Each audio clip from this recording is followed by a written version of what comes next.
Bonjour tout le monde. Bonjour, bienvenue pour ce nouveau live sur Twitch Infogène Grand Est. Bienvenue à tous ceux qui nous rejoignent. On espère que pour ceux qui sont en vacances en ce moment, ça se passe bien. Et que vous allez bien, même de manière générale. Nous, on a un temps plutôt pluvieux là sur Reims, donc j'espère que vous avez le meilleur temps là où vous êtes. Un petit temps automnal, ça fait un peu du bien quand même. Ouais. Donc on se retrouve aujourd'hui pour un live autour de la mobilité internationale qui fait un peu suite au mois mobilité internationale d'Infogène Grand Est. Pour ceux qui sont à Reims, peut-être qu'ils ont entendu parler et qui sont venus au forum Time to Move qui s'est passé mercredi dernier. Si c'est le cas, bienvenue. On est content de vous revoir sur notre live. Donc, qu'est-ce que c'est la mobilité internationale? Qu'est-ce qu'on entend par mobilité internationale? Tout bonnement, la possibilité aux jeunes de partir à l'étranger pour effectuer des séjours, pour des stages, du travail. Pour tout finalement, pour que ce soit, comme disait Clem, pour le travail, ça peut être pour stage, les études, pour faire des séjours linguistiques. Finalement, c'est vraiment qu'est-ce qu'on peut retrouver à l'étranger en fonction des différents projets qu'on peut avoir. Si on a envie de faire du bénévolat, du volontariat à l'étranger, c'est savoir un petit peu quels sont les dispositifs qui existent et comment on peut à la limite vous accompagner ou répondre à vos questions. Voilà, c'est là tout le but de ce live. Et pour ce live, on ne sera pas seul, parce qu'on ne peut pas animer un live de la mobilité internationale toute seule.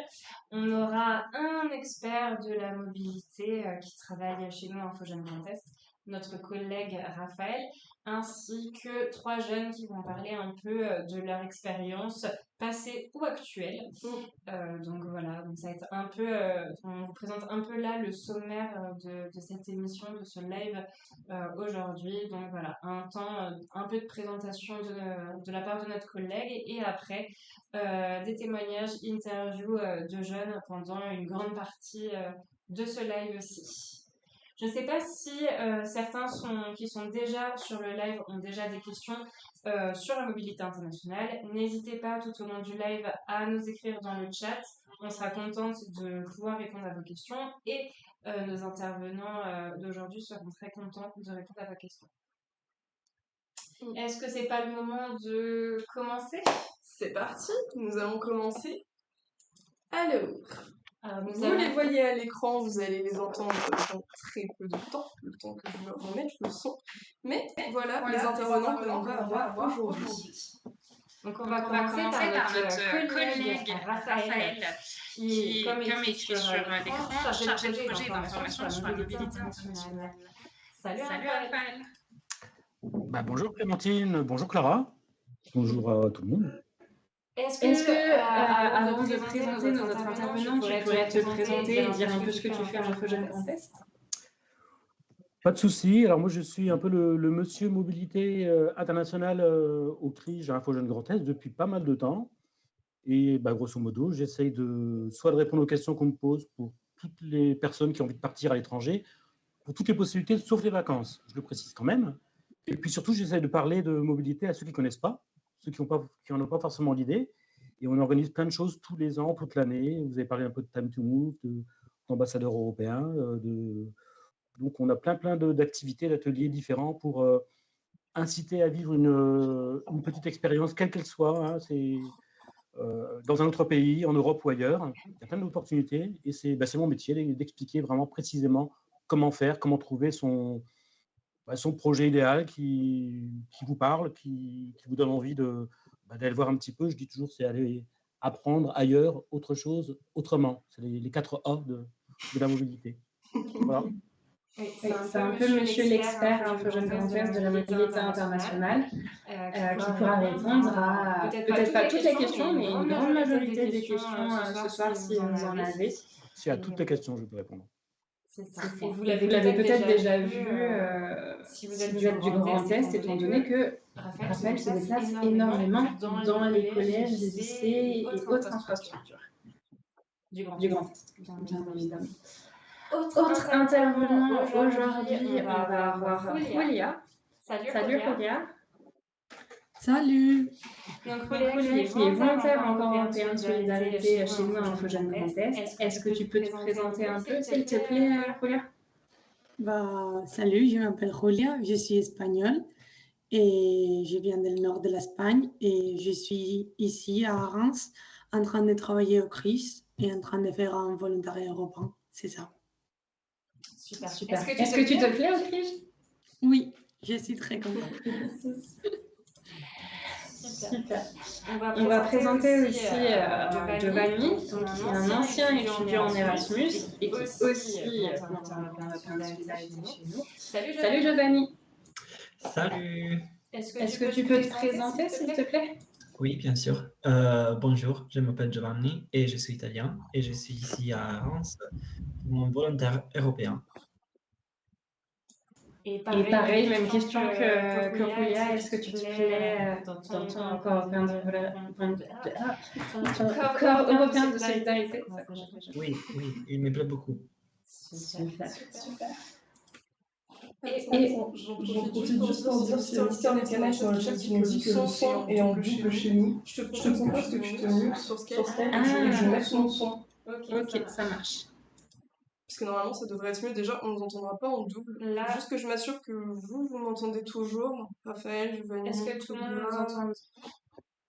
Parfait. Super. Et il y a Emma qui nous a rejoint. Donc Emma qu'on va pouvoir introduire également sur le live. Hop, j'en profite pour ajouter ta caméra. Donc, attends que je le trouve. C'est la dernière. La dernière, parfait. Voilà, c'est bon. Tu es parmi nous. Okay. Je crois que t'as mis ton micro sur le micro. C'est mieux comme ça. Vous m'entendez? Salut Emma, est-ce que tu peux te présenter à tout le monde, dire ce que tu fais, d'où tu viens? Alors, du coup, bonjour à tous. Je m'appelle Emma, j'ai 21 ans et je suis actuellement à Chypre pour du coup un Erasmus alias Pôle emploi, avec Pôle emploi. Super. Donc là, on vous a présenté tous les intervenants de cette soirée, de ce live autour de la mobilité internationale. On va parler, aujourd'hui, on va se concentrer sur 3 dispositifs, bien évidemment. Peut-être qu'on verra plus tard avec Raphaël, mais c'est que 3 dispositifs qui existent. Raphaël, il en existe plein d'autres, mais pour le moment, on s'est vraiment centré sur que 3 dispositifs. Oui, 3 dispositifs déjà évoqués, mais qui sont représentatifs de 3 mobilités qui existent en général. Hein. Il y a un qui est parti, on a parlé d'Erasmus pour étudier, on a parlé de volontariat européen, on a parlé d'Erasmus plus stage. Donc, c'est représentatif de 3 mobilités, d'études, de travail et de volontariat. C'est les 3 cas les plus fréquents qu'on peut retrouver. C'est vraiment très représentatif de ce qu'on peut faire comme mobilité, même si ça peut se décliner sous plein de programmes différents. Donc, on va peut-être commencer directement par faire donc une présentation. Déjà, on va faire une présentation en général de tous les volontaires, leur situation, qu'est-ce qu'ils faisaient avant, comment ils ont entendu parler du dispositif, pourquoi ils sont partis.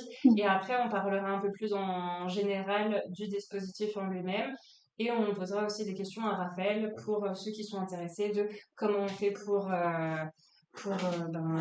s'enregistrer, pour s'inscrire dans ce type de dispositif-là.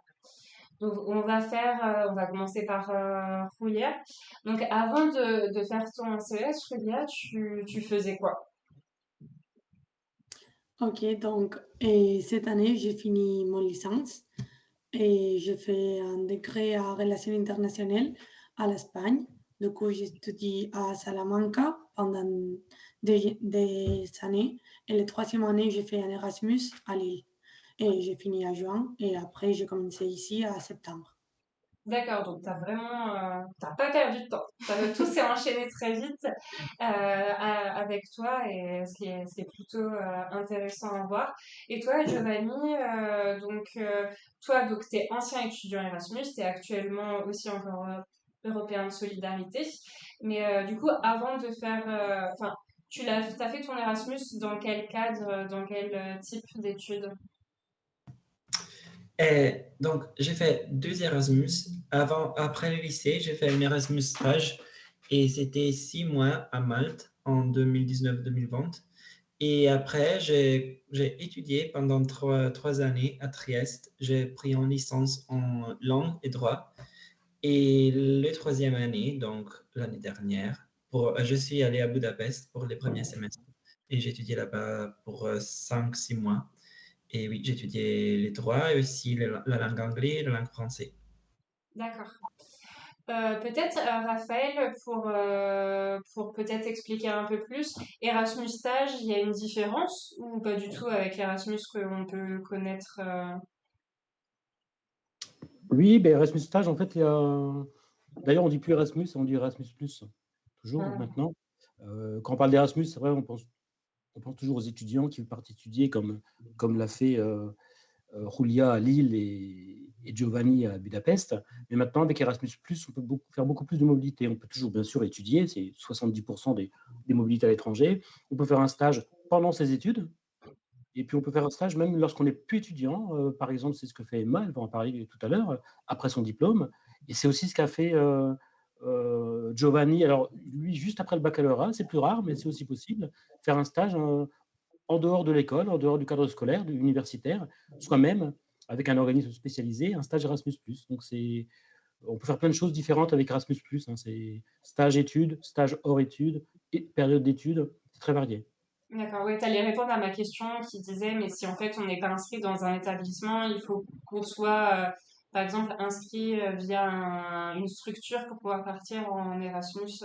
Nos deux invités, Giovanni l'a fait après le bac et Emma le fait actuellement. Ils vont aussi nous dire comment ils ont participé à ce programme-là. C'est un peu particulier, c'est nouveau, c'est assez récent, mais ça se développe et ça va se développer encore plus.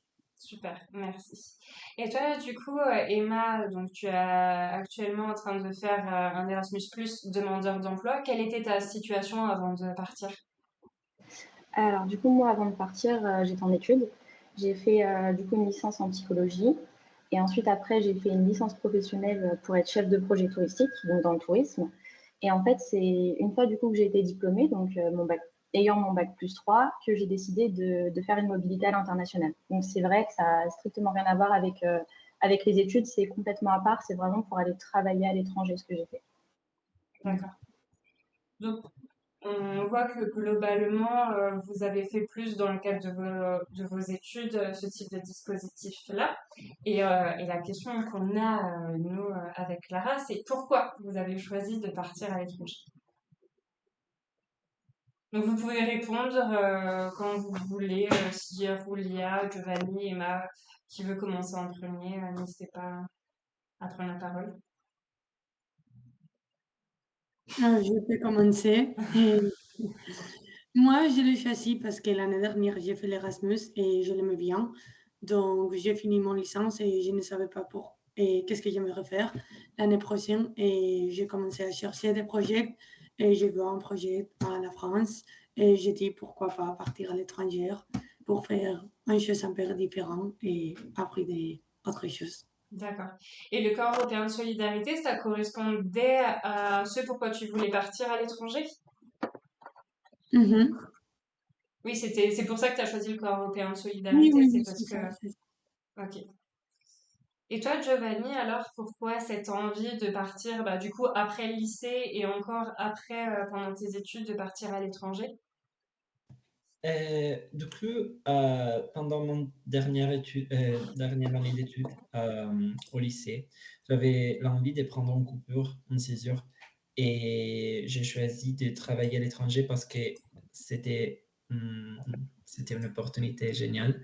Et aussi, j'avais envie de voyager et d'être indépendante. Et cette opportunité, c'était génial pour le moment. Et après, j'ai décidé de partir en Erasmus les troisième années de l'université parce que ça me permettait aussi de connaître une façon différente d'étudier et de fréquenter l'université, mais aussi de faire beaucoup d'amis internationaux. Et après ça, pendant mon Erasmus, j'ai choisi que après la licence, j'avais envie de venir en France pour maîtriser mon français, mais aussi pour prendre un peu de temps avant de faire un master ou de travailler. D'accord, ok, ça marche. Et toi, Emma, pourquoi cette envie de partir? En plus, pas dans le cadre de TZ+, mais plus du coup, là, c'est Erasmus+, demandeur d'emploi. Quelle était cette envie de partir à l'étranger? Moi, du coup, il y avait deux principales raisons. La première, c'est pour perfectionner mon anglais. Pour moi, il n'y a rien de plus enrichissant de partir à l'étranger pour apprendre l'anglais et également pour me faire une expérience professionnelle à l'international. C'est vraiment ces deux points-là qui m'ont motivée à partir. D'accord. Et donc, on a parlé du fait de votre volonté de partir à l'étranger, mais il y a aussi le fait que comment vous avez connu ce type de dispositif-là, le corps européen pour Julia, Erasmus+ pour Giovanni, Erasmus+ demandeur d'emploi pour Emma. Comment vous avez pris connaissance de ce dispositif-là et pourquoi ce dispositif-là de manière générale? Ok, donc moi, je ne me souviens pas bien de comment j'ai trouvé le corps européen de solidarité, mais je sais que j'ai cherché des projets à la web, juste des choses à l'étranger, et j'ai trouvé la plateforme de l'Union européenne avec les projets. Et quelqu'un m'a parlé de ça, et après, je connais des personnes qui l'ont fait, et voilà, c'est ça. D'accord. Donc ça part de tes propres recherches. Oui, c'est... Giovanni, Emma. Je vais bien continuer. Moi, du coup, je me renseignais aussi parce que après mes études, je voulais vraiment partir à l'étranger. Et je savais, moi, du coup, je suis d'originaire de Reims, de base. Et je savais qu'il y avait un centre information et jeunesse à Reims. Et du coup, j'y suis allée sur un coup de tête. J'y suis allée comme ça pour demander un peu plus d'informations. Et c'est là que j'ai rencontré Monsieur Pérez, Raphaël, qui m'a du coup... j'avais pas vraiment d'idée en tête. Je voulais juste partir à l'étranger, perfectionner mon anglais. Et du coup, c'est monsieur Pérez qui m'a dit qu'il existait un programme Erasmus avec Pôle emploi qui donnait l'accessibilité de partir à l'étranger travailler. Donc, j'ai connu comme ça, à travers vous. D'accord. Donc pour tous ceux qui ne savent pas, donc Monsieur Pérez, Raphaël qui est là, et le centre d'information, on va aussi dire aussi CRIJ sûrement pendant le live, c'est Info Jeune Grand Est. Donc on a plein de noms pour désigner notre structure, mais centre d'information, CRIJ et Info Jeune Grand Est, c'est la même chose. Voilà, que vous soyez pas perdus, c'est exactement la même chose, c'est juste, voilà, donc on se fait un peu de pub pendant ce live, mais voilà, c'est nous. Et vous avez remarqué d'ailleurs le professionnalisme de son personnel, sans qui Emma n'aurait pas pu se rendre à Chypre. C'est vrai. Voilà, ça fait du bien un peu des fois de Congratuler. s'auto-satisfaire un peu. S'auto-satisfaire, Merci Emma. c'est important. Et toi, donc du coup, Giovanni, comment t'as connu Erasmus+? Et à l'université, beaucoup de personnes... Donc, j'ai fréquenté l'université des langues. Et les projets Erasmus, c'est un projet très connu parce que ça te permet de parler une langue étrangère et de faire des études à l'étranger. Donc, dans mon faculté, presque toutes les personnes ont fait un projet Erasmus. Et oui, les premières années, j'ai choisi les parcours que j'ai préférés et j'ai postulé les deuxièmes années. D'accord. Donc là, on va poser des questions un peu plus en détail sur le dispositif que vous êtes en train d'effectuer ou que vous avez effectué dans le cadre de Giovanni. On l'a dit un peu pendant la présentation, mais peut-être qu'il y a des gens qui arrivent en cours de route. Mais c'est donc du coup dans quel organisme et dans quel pays vous avez effectué donc le corps européen de solidarité. Merci Clara. Erasmus+ et Erasmus demandeur d'emploi. Quelqu'un veut commencer?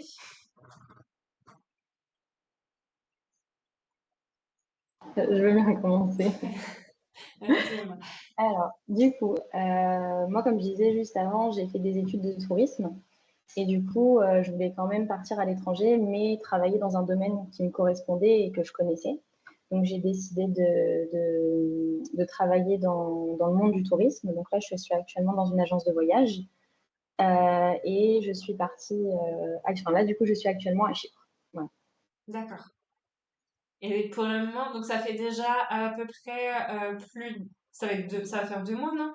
Que tu y es? Ça va faire 2 mois le 3 novembre. Ouais. D'accord. Et ça va? Ça se passe bien? Tout se passe bien. Ouais, ça va super. Super. Julia, Giovanni, qui va intervenir. Donc, moi, comme Emma dit, la même chose est plutôt de moi que je suis ici à Reims et je suis un volontaire européen, donc je travaille au CRIS, au Centre d'information jeunesse, pendant 2 mois, 2 mois. Et voilà, j'ai chassé la France. C'est Et ça. je suis contente, ça passe bien, oui. Et toi, du coup, Giovanni, donc ton Erasmus Plus que tu as fait, ça a duré les 2 fois où tu as fait Erasmus, ça a duré à peu près combien de temps? Ça durait 6 mois Six et mois? c'était les premiers semestres. D'accord. Oui. Et donc c'était à chaque fois dans des universités. C'était à Budapest, dans l'université principale de Budapest. Oui, je ne me souviens pas les noms précis parce que c'était en grec. Oui, en grec. Hongrois. Mais oui, c'était là-bas. Hongrois. Et c'était pour une spécialité particulière ou pas du tout? Et oui, j'étais dans la faculté des droits et dans la faculté des langues. Et dans la faculté des droits, j'ai suivi des cours Erasmus, plutôt des cours sur les droits européens. Et dans la faculté des langues, j'ai suivi un cours en anglais et 2 cours en français. C'était une sur l'histoire de la France et l'autre sur l'art de la France, histoire de l'art française. D'accord. Et quand t'es volontaire Erasmus+, quelles sont tes missions? Est-ce que tu as des missions qui te sont attribuées ou pas? Non, attends, pardon la question. Je parlais au niveau de tes missions. Est-ce que quand tu es volontaire en tant que jeune Erasmus+, est-ce que tu as des missions qui te sont attribuées ou est-ce que tu restes un étudiant étranger qui fait uniquement des cours dans une université dans un autre pays? Quand Oui, on en est tant étudiant qu'Erasmus+, tu fais simplement des cours, tu n'as pas de mission. Et c'est comme suivre l'université chez toi. La différence, c'est que c'est pas chez toi. Et non, tu n'as pas des missions, de choses spéciales à faire. D'accord. Oui, Et il était étudiant Erasmus+, pas volontaire Oui, Erasmus. oui. Et donc, Julia, Emma, quelles sont, je veux dire quelles ont été, mais non, quelles sont vos missions dans vos organismes respectifs? Comment Moi, du coup, je fais un petit peu de mission, c'est-à-dire que comme je suis en agence de voyage, je vais avoir tous les métiers d'agent de voyage, donc la réception de factures, la recherche de voyage, etc. Mais c'est pas réellement ma principale mission de base. Et la seconde, ce que je fais beaucoup, c'est que je suis chargée de communication. C'est-à-dire que je vais gérer le site web, je vais créer des articles, je vais tout ce qui est en lien avec la communication, marketing, c'est moi du coup qui gère pour mon entreprise. Donc, voilà. D'accord. Raphaël, quand on fait donc un Erasmus Plus demandeur d'emploi, est-ce que c'est considéré comme, enfin, c'est comme si on faisait un contrat de travail en France? C'est 35 heures maximum. Comment ça se passe en fait au niveau des conditions de travail? Oh, bah, Emma pourra nous le confirmer ou pas, mais ça dépend du pays, de la réglementation du travail dans le pays d'accueil. Est-ce que c'est 35 heures ou 39 ou moins Emma pourra nous le dire. Ouais, Tu fais combien d'heures par c'est semaine, ça. toi, Emma? Du coup, j'ai compté hier. Je fais 40 heures par semaine. Donc, moi, D'accord. mon agence, c'est de 9 heures jusqu'à 17 heures non-stop, du lundi au vendredi.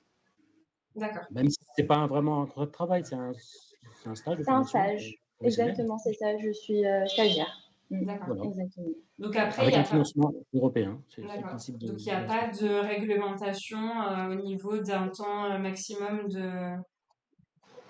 Je sais qu'il me semble que j'ai 900 heures à faire, parce que du coup, je ne sais pas si j'avais précisé, mais je suis à Chypre pendant 6 mois.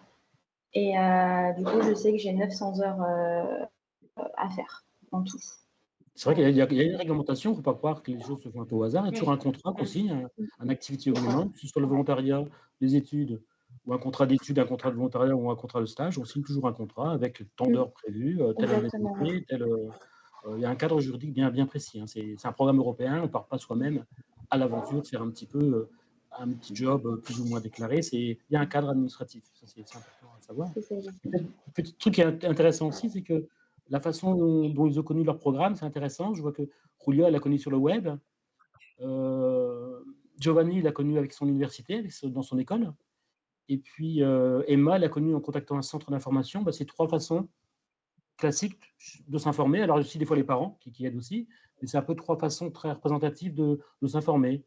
Dans son école, sur le web bien sûr, et puis dans les centres d'information jeunesse très professionnels comme nous. Évidemment.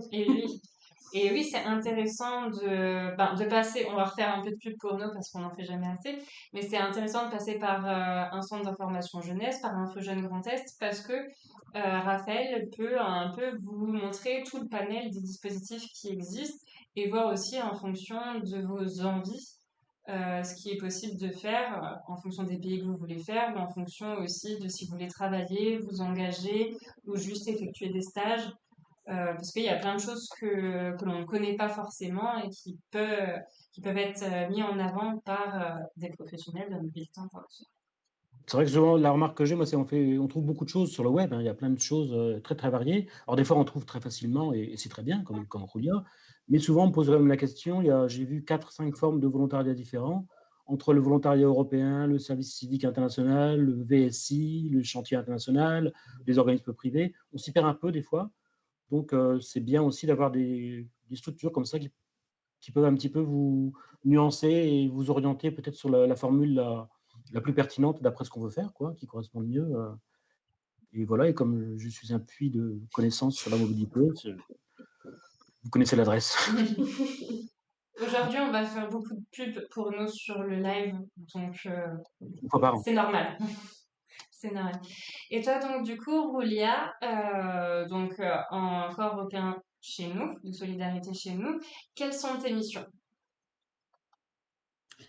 Donc, moi, je travaille toujours avec Raphaël et mes missions, et aussi Giovanni, c'est d'informer sur la mobilité internationale et d'aider normalement à les jeunes Françaises qui veulent partir à l'étranger et faire un stage ou faire aussi les CES, les corps européens de solidarité. Aussi un peu informer sur les institutions européennes et l'Union européenne et tout ça. Et quelquefois poster sur les réseaux sociaux, un peu ça.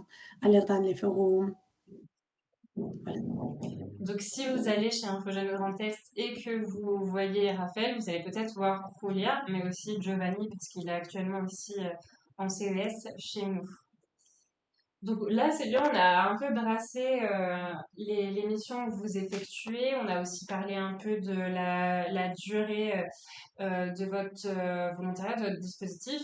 À savoir, Raphaël, que la durée des dispositifs peut être, entre guillemets, modulable. Oui, c'est variable, ça dépend on voit que Giovanni, il a fait un semestre d'études Erasmus, donc c'est 6 mois ou 1 an, Erasmus études, ça, il n'y a pas de mystère. Emma, elle fait 6 mois de stage, c'est bien ça, si je ne me trompe pas, Emma? Donc de septembre à début 2024. Mars. Non, de septembre à mars. Minimum, voilà, septembre-mars. Le minimum, ça peut être 3 mois ou 6 mois. Le CES, Julia, c'est combien de temps en général entre le minimum et le maximum? Oui, c'est de mois à 12 mois. Et moi, j'ai fait 9 mois, donc de septembre à fin de mai. Pour tester tes connaissances sur le Oui, CES. Raphaël qui teste en même temps les connaissances de Julia en live. Donc c'est entre 2 mois et 12 mois. Et puis chaque programme a un peu ses particularités. Certains veulent partir l'été. Il y a quelques petits dispositifs, des fois plus courts. Ça dépend. Bien sûr, après, quand on part avec la connaissance précise de la durée de sa mission ou de ses études ou de son stage. Mais c'est peut être très variable, mais c'est souvent le point commun, c'est que c'est quand même assez longue durée avec des programmes financés. On part pas, ça peut arriver peut-être l'été, 15 jours en chantier, mais c'est quand même pour une durée minimale quand même. On ne part pas qu'une semaine à l'étranger pour faire un stage ou étudier ou autre, c'est pas possible. Donc c'est quand même des durées minimum 2 mois, on va dire, D'accord. pour ces programmes-là. Et est-ce que tu dirais que ces trois programmes-là, donc Erasmus+, demandeurs d'emploi, Corps européen de solidarité, c'est un peu les dispositifs les plus accessibles pour les jeunes? Bah, ce sont, oui, les plus accessibles, pas forcément les plus connus. Bon, Erasmus Études, ça c'est très connu, bien sûr. Erasmus Stage, quand même, c'est un peu moins connu, même si ça commence quand même à se développer.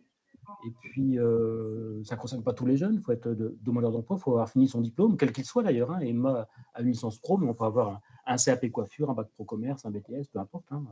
On veut travailler à l'étranger. Le volontariat européen, c'est peut-être encore un peu moins connu, mais ça existe depuis très longtemps. Donc, je ne sais plus quelle était la question, mais Si c'était accessible. Et puis quand je pense aussi accessibilité, je pense au niveau de l'âge. Erasmus plus, on peut, c'est un peu comme Giovanni, on peut dès la fin du lycée, on peut commencer à faire un Erasmus Erasmus. études ou Erasmus stage, il n'y a pas d'âge limite. On peut être étudiant à l'université et avoir 50 ans. Ça arrive, enfin, c'est rare, mais et peut-être demander à faire un Erasmus. Le volontariat européen, par contre, il y a un âge limite, c'est limité à 30 ans. Et à partir de 18 ans. Sinon, les deux autres programmes, stage et études, ça, il n'y a pas de limite d'âge. D'accord. Mais il faut quand même être majeur pour pouvoir le faire. Oui, je crois, oui, il me semble. Le volontariat européen, certain. Et puis, de toute façon, Erasmus études, quand on étudie après le bac, souvent on a 18 ans. Oui. Et stage pro, c'est pareil, comme c'est post-diplôme. Lui, il faut souvent avoir 18 ans quand même. Oui. N'hésitez pas dans le chat, j'avoue qu'on regarde pas, enfin moi je regarde pas trop le chat là, n'hésitez pas si vous avez des questions à les poser, que ce soit aux jeunes qui sont là pour avoir des questions notamment sur l'expérience, ou à Raphaël pour avoir des questions un peu plus précises, informatives sur les dispositifs qui existent. Je sais pas toi d'ailleurs Clara, parce que je monopolise un peu la parole. Oui, mais c'est bien si tu poses aussi les questions que je me pose, donc c'est bien. Si j'ai d'autres questions, j'hésite pas, mais là ça va, tu poses les bonnes questions. Et n'hésitez pas aussi entre intervenant, si vous avez des questions, à prendre aussi la parole. Ça peut être aussi très enrichissant que chacun se pose des questions. Donc là, on a fait un peu la partie informative. On sait un peu maintenant les programmes que vous suivez, que vous avez suivis, les missions que vous faites et dans quel pays vous les effectuez, vous les avez effectuées. Nous, on voulait aussi avoir des petites choses un peu plus croustillantes à se mettre sous les dents, parce qu'on est comme ça chez un peu jeune Grand Est. On aime bien aussi avoir des petites anecdotes. Ce qu'on aimerait savoir, donc, alors peut-être pour Roulia et pour Emma, ça va être un peu compliqué parce que c'est un peu, j'allais dire, le début de l'aventure. Oui. Ouais, l'aventure a commencé il n'y a pas très longtemps. Donc, Mais pour le moment, peut-être nous dire quel a été ou quel est le meilleur souvenir que vous gardez de cette expérience, enfin de ces expériences plutôt. Je peux commencer. Oui, vas-y. Bon, du coup, et comme vous avez dit, moi, ça fait pas très longtemps que je suis ici, ça va faire un peu plus d'un mois, mais j'ai déjà pas mal de souvenirs. Et là, ce qui me vient en tête, c'est vraiment les rencontres, en fait. C'est les rencontres que vous faites ici. Moi, il faut savoir que là, actuellement, je suis en colocation avec 3 personnes. Ouais, c'est ça. Donc, il y a 2 Portugais et 2 Français, donc dont moi.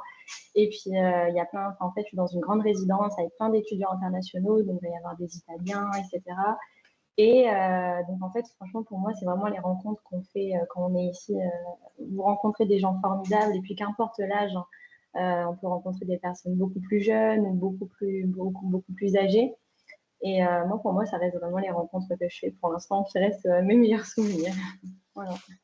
Oui, parce que c'est aussi le but, parce qu'il y a beaucoup de jeunes qui partent à l'étranger, mais qui restent un peu dans la zone francophone, entre Français. D'ailleurs, Raphaël, si je m'abuse, tu as déjà eu beaucoup de jeunes qui voulaient partir ensemble entre Français pour des questions de, je sais plus si c'était du volontariat ou du travail. Oh, pas beaucoup, hein, mais Oui, mais t'en de as temps à déjà eu autre, on me certains. demande est-ce que je peux partir avec ma copine ou avec ma meilleure amie ou mon meilleur ami. Ça arrive, mais ça la marche quand même. Hein. Souvent, on part seul. On n'arrive pas seul, mais on part seul quand même. Et ça peut arriver, mais c'est pas. C'est vrai qu'il y a le côté un peu. Bon, c'est un peu partout, pas en Europe ou dans le monde. Hein. On aime bien rester des fois, retrouver un petit peu des Français, si on est Français à l'étranger. Ça, c'est bien, ça rassure des fois. Faut pas rester que entre Français, bien sûr. Ça Oui. rassure un peu, mais voilà, c'est. Ouais. Disons qu'au début, ça rassure parce qu'on se dit, voilà, on part d'un pays, par exemple, si on prend le cas de Giovanni qui est parti d'Italie pour aller jusqu'en Hongrie, c'est vrai que on perd un peu ses repères, on est dans un pays vraiment radicalement différent. Et peut-être le fait de se retrouver avec des personnes qui parlent la même langue, qui partagent la même culture, au début, c'est rassurant. Mais je pense que c'est d'autant plus enrichissant de se rapprocher rapidement ou pas des autres personnes, que ce soit directement les Hongrois, ou alors si on est avec des Suédois, avec des Slovaques, avec je ne sais quelle autre nationalité, mais c'est d'autant plus enrichissant. Et je pense que vous pourrez confirmer, Roulia, Giovanni et Emma, que c'est ça aussi qui est enrichissant dans les voyages, enfin, les différents moyens de partir à l'étranger qu'on peut faire. Bah, surtout si tu veux progresser en anglais. Si tu restes qu'avec des Français, ça Ça, risque oui. d'être compliqué. Et donc pour Giovanni, Roulia, les meilleurs souvenirs enfin, pour l'instant, Roulia, quels ont été pour l'instant tes souvenirs marquants depuis le début de ce CES? Donc, moi, je suis été ici jusqu'à 2 mois. Donc, c'est vrai qu'il y a beaucoup de choses qui s'est passé, beaucoup d'expériences, parce que les premiers mois, c'est toujours très intense. Donc, je vais dire aussi un peu les mêmes choses qu'Emma, que c'est que les meilleures choses, c'est de rencontrer de nouveaux gens. Mais pour moi, c'est aussi quand nous sommes nous immersés dans le monde français. Donc travailler à Autriche et vivre à la France et voir comment toutes les choses se font ici. Pour moi, c'est une expérience, c'est très bien, aussi très drôle quelquefois de voir les différences avec l'Espagne. Et aussi rencontrer Giovanni, qui c'est mon colocataire, à part de mon compagnie de travail, mon collègue. Donc, c'était génial de vivre en colocation et de faire des choses ensemble, tout ça. C'est vrai que vous formez vraiment un duo choc tous les deux. Depuis votre Mhm. arrivée au CRIJ, vous formez vraiment un duo inséparable et c'est marquant et ça fait du bien de voir que vous êtes très soudés tous les deux.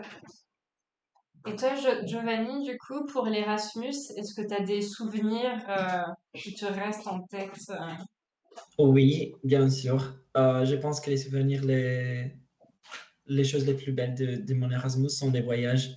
Parce qu'en tant qu'étudiante Erasmus, tu as beaucoup plus de temps que les autres étudiantes et tu peux voyager beaucoup. Et j'ai pas voyagé beaucoup. Moi, j'ai voyagé à Prague, à Vienne, 2 fois aussi entre Londres. Et oui, ce sont les souvenirs meilleurs parce que j'ai voyagé avec d'autres étudiantes.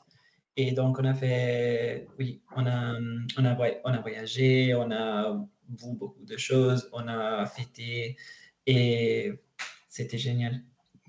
On a les souvenirs meilleurs. Et aussi les examens parce que c'était beaucoup plus simple. Ah, comme quoi le système hongrois assez C'est bien plus facilité. simple. Non, c'était les systèmes Erasmus, un peu plus facilisés. Ok. Mais D'accord. c'était bien. Et J'ai appris. est-ce que tu parles encore, est-ce que tu sais dire quelques mots de hongrois encore maintenant ou plus du tout? Non. Et je parlais toujours anglais. Oui, j'ai parlé toujours anglais parce que j'ai sorti uniquement avec des Erasmus. Donc, pas donc voilà. Peut-être, je me souviens. Non, je peux pas dire.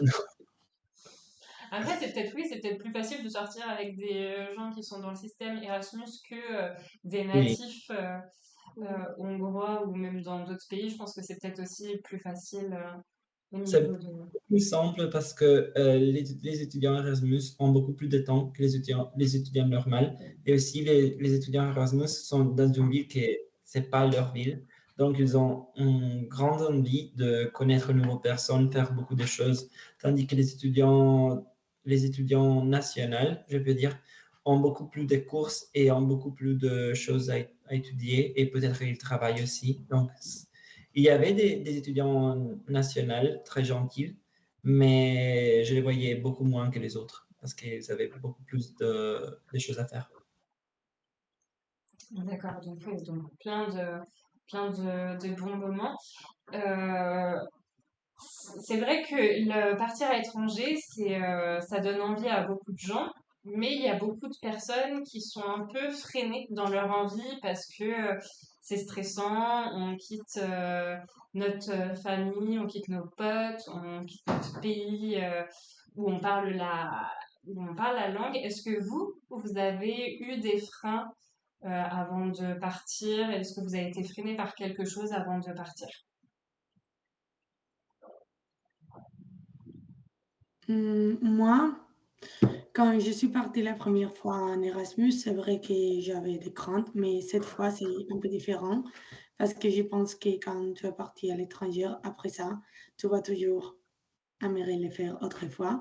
Mais c'est vrai que les langues, c'est un peur que tout le monde a parce que c'est difficile, c'est différent, aller dans notre pays avec autre langue.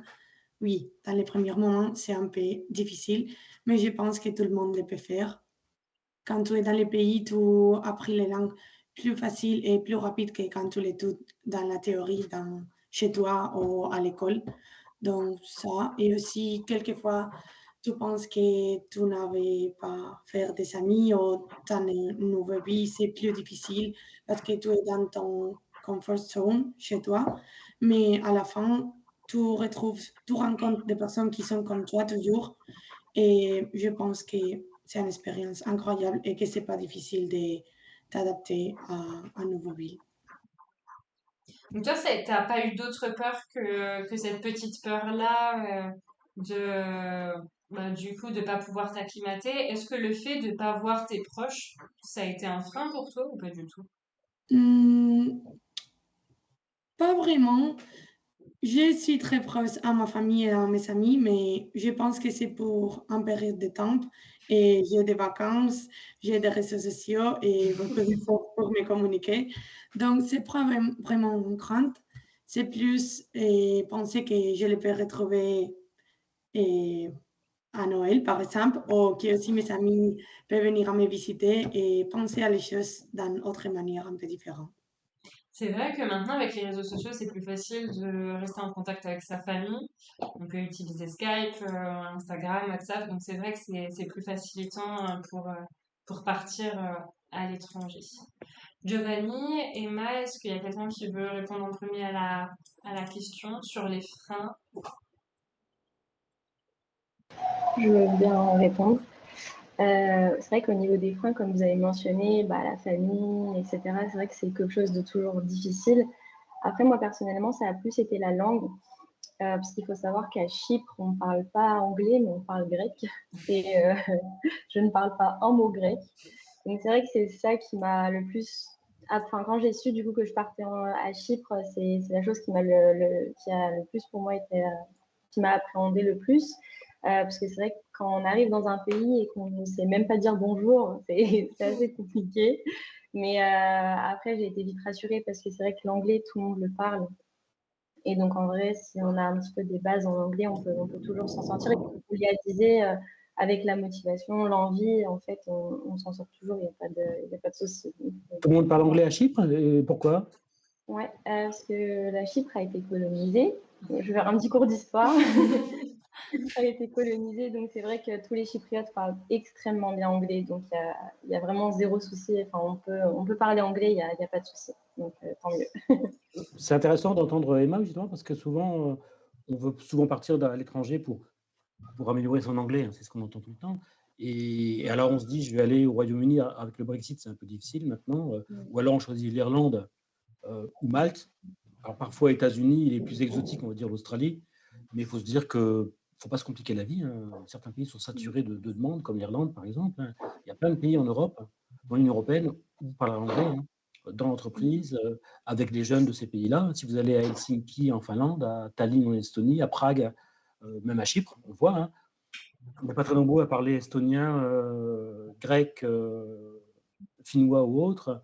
Et donc, il y a des pays où ils savent que personne ne parle leur langue. Donc, les jeunes parlent beaucoup anglais, voire plus de personnes, pour des raisons historiques, hein, comme à Chypre. Dans l'université, dans votre association, votre tuteur va aussi parler anglais. Donc, il faut être curieux sur les pays. Il ne faut pas se bloquer sur 2-3 destinations qui sont un peu saturées, que tout le monde veut faire. Il y a plein d'opportunités partout. Et de parler anglais, c'est...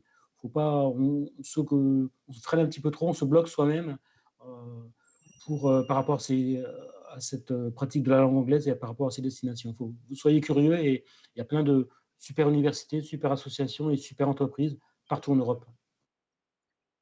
Oui, c'est vrai qu'il y a plein de pays à visiter autres que les pays un peu, je vais dire basiques, mais là où tout le monde va, entre guillemets. Et dans le chat, on a Dao51100 qui dit coucou Emma. Donc je suppose que c'est quelqu'un de ton entourage qui est là. Donc, ben, écoute, Dao, bonjour. C'est ma mère. Ah. Coucou maman. Et toi, du coup, Giovanni, est-ce que tu avais des freins? Parce qu'au final, je me pose la question, parce que tu es quand même parti relativement tôt. Tu es parti dès la fin du lycée pour faire un Erasmus+. Est-ce que toi, t'étais stressé? Tu avais des freins avant de partir à l'étranger? Et la première fois, oui, bien sûr. La première fois, l'écran, c'était de ne pas être capable de faire beaucoup d'amis. Mais après, là-bas, j'ai découvert que je suis beaucoup plus extroverti que j'ai pensé. Et aussi que ma personnalité en anglais, c'est beaucoup plus pétillante et beaucoup plus extrovertie que ma personnalité en italien. Je ne savais pas. J'ai découvert aussi que, oui, la langue, on peut changer ta personnalité, c'était génial. Et après ça, à Budapest, mon cran principal, c'était l'argent parce que les premiers projets, c'était tout financier, 100%, tandis que Erasmus et tout n'était pas financier 100%, mais Budapest, c'était pas trop cher et j'ai réussi à gérer l'argent que j'avais avec l'argent de la bourse Erasmus et aussi avec l'argent que j'avais précédemment parce que j'avais travaillé. Et oui, maintenant, non, je n'avais pas beaucoup de craintes parce que c'est ma troisième fois et donc je suis un peu plus tranquille. C'est vrai que c'est intéressant ça, on n'a pas parlé d'argent Oui, on n'a pas tout parlé à l'heure, d'argent et c'est parce que Giovanni c'est qui une vient crainte. d'en parler qui me pose cette question au niveau financier, Raphaël. Ben, on va laisser parler. C'est vrai que quand ils ont présenté leur dispositif, leurs trois programmes, on n'a pas parlé d'argent, mais est-ce que vous pouvez nous dire, alors Giovanni vient de parler de la bourse Erasmus, la bourse d'études, hein, qui n'est pas énorme, hein, c'est 250 euros, 300 euros maximum. Bon, pour les jeunes du Grand Est, les jeunes de la région qui partent, on peut avoir une bourse de la région Grand Est en plus. On peut avoir parfois, en plus de la bourse nationale, si on est boursier, un complément à la bourse. Mais ce n'est pas financé à 100%, Erasmus études. Par contre, peut-être sur Julia et Emma, comment c'est financé c'est financé déjà ou c'est pas financé? Comment ça se passe? Vous pouvez nous présenter vous-même directement? Alors pour moi, du coup, comme je suis en demandeuse d'emploi, mon programme est financé. C'est-à-dire que je n'ai déboursé 0 € pour partir. Donc c'est vrai que c'est top quand on est jeune ou pour n'importe quelle autre personne. Mais du coup, en fait, on bénéficie d'une bourse qui s'appelle du coup la bourse Erasmus. Et donc en fait, c'est-à-dire que nous, c'est comme une sorte de package, si je puis dire, où en fait, c'est notre organisme, donc Pôle emploi, qui va vous trouver votre hébergement. Qui ne sera pas payé. Donc, c'est aux frais de Pôle emploi qui paye l'hébergement. Pôle emploi va également vous trouver votre lieu de stage.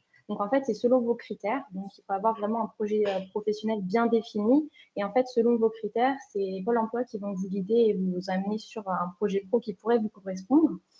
Et ensuite, du coup, donc l'hébergement est pris à leur charge. Et en fait, tout est pris à la charge de Pôle emploi, excepté du coup votre alimentation, la nourriture et puis vos besoins, enfin, vos envies et vos besoins personnels. Mais du coup, sinon, je n'ai rien à payer sur place et je bénéficie d'une bourse. Donc après, les bourses, ça dépend. Combien exactement? Moi, je sais qu'actuellement, je touche une bourse de 530 € par mois plus 380 € de reliquat. Le reliquat, en fait, c'est une fois que Pôle emploi a fini de payer mon hébergement, s'il reste de l'argent ou pas, il nous le redonne. Et du coup, en fait, ce qui fait que j'ai ma bourse de 520 € de tous les mois, plus du coup le reliquat qui me reste 380 €, donc ce qui me fait une bourse de 900 € à peu près par mois. Alors, je pense à mes vacances, parce que j'ai deux questions. Est-ce que la vie est chère à Chypre? Et est-ce qu'il fait beau à Chypre? Alors, oui, au niveau de la température, il fait tellement chaud, c'est horrible. Vraiment, j'ai envie qu'il pleuve carrément. Retourne à Reims, reviens à Reims.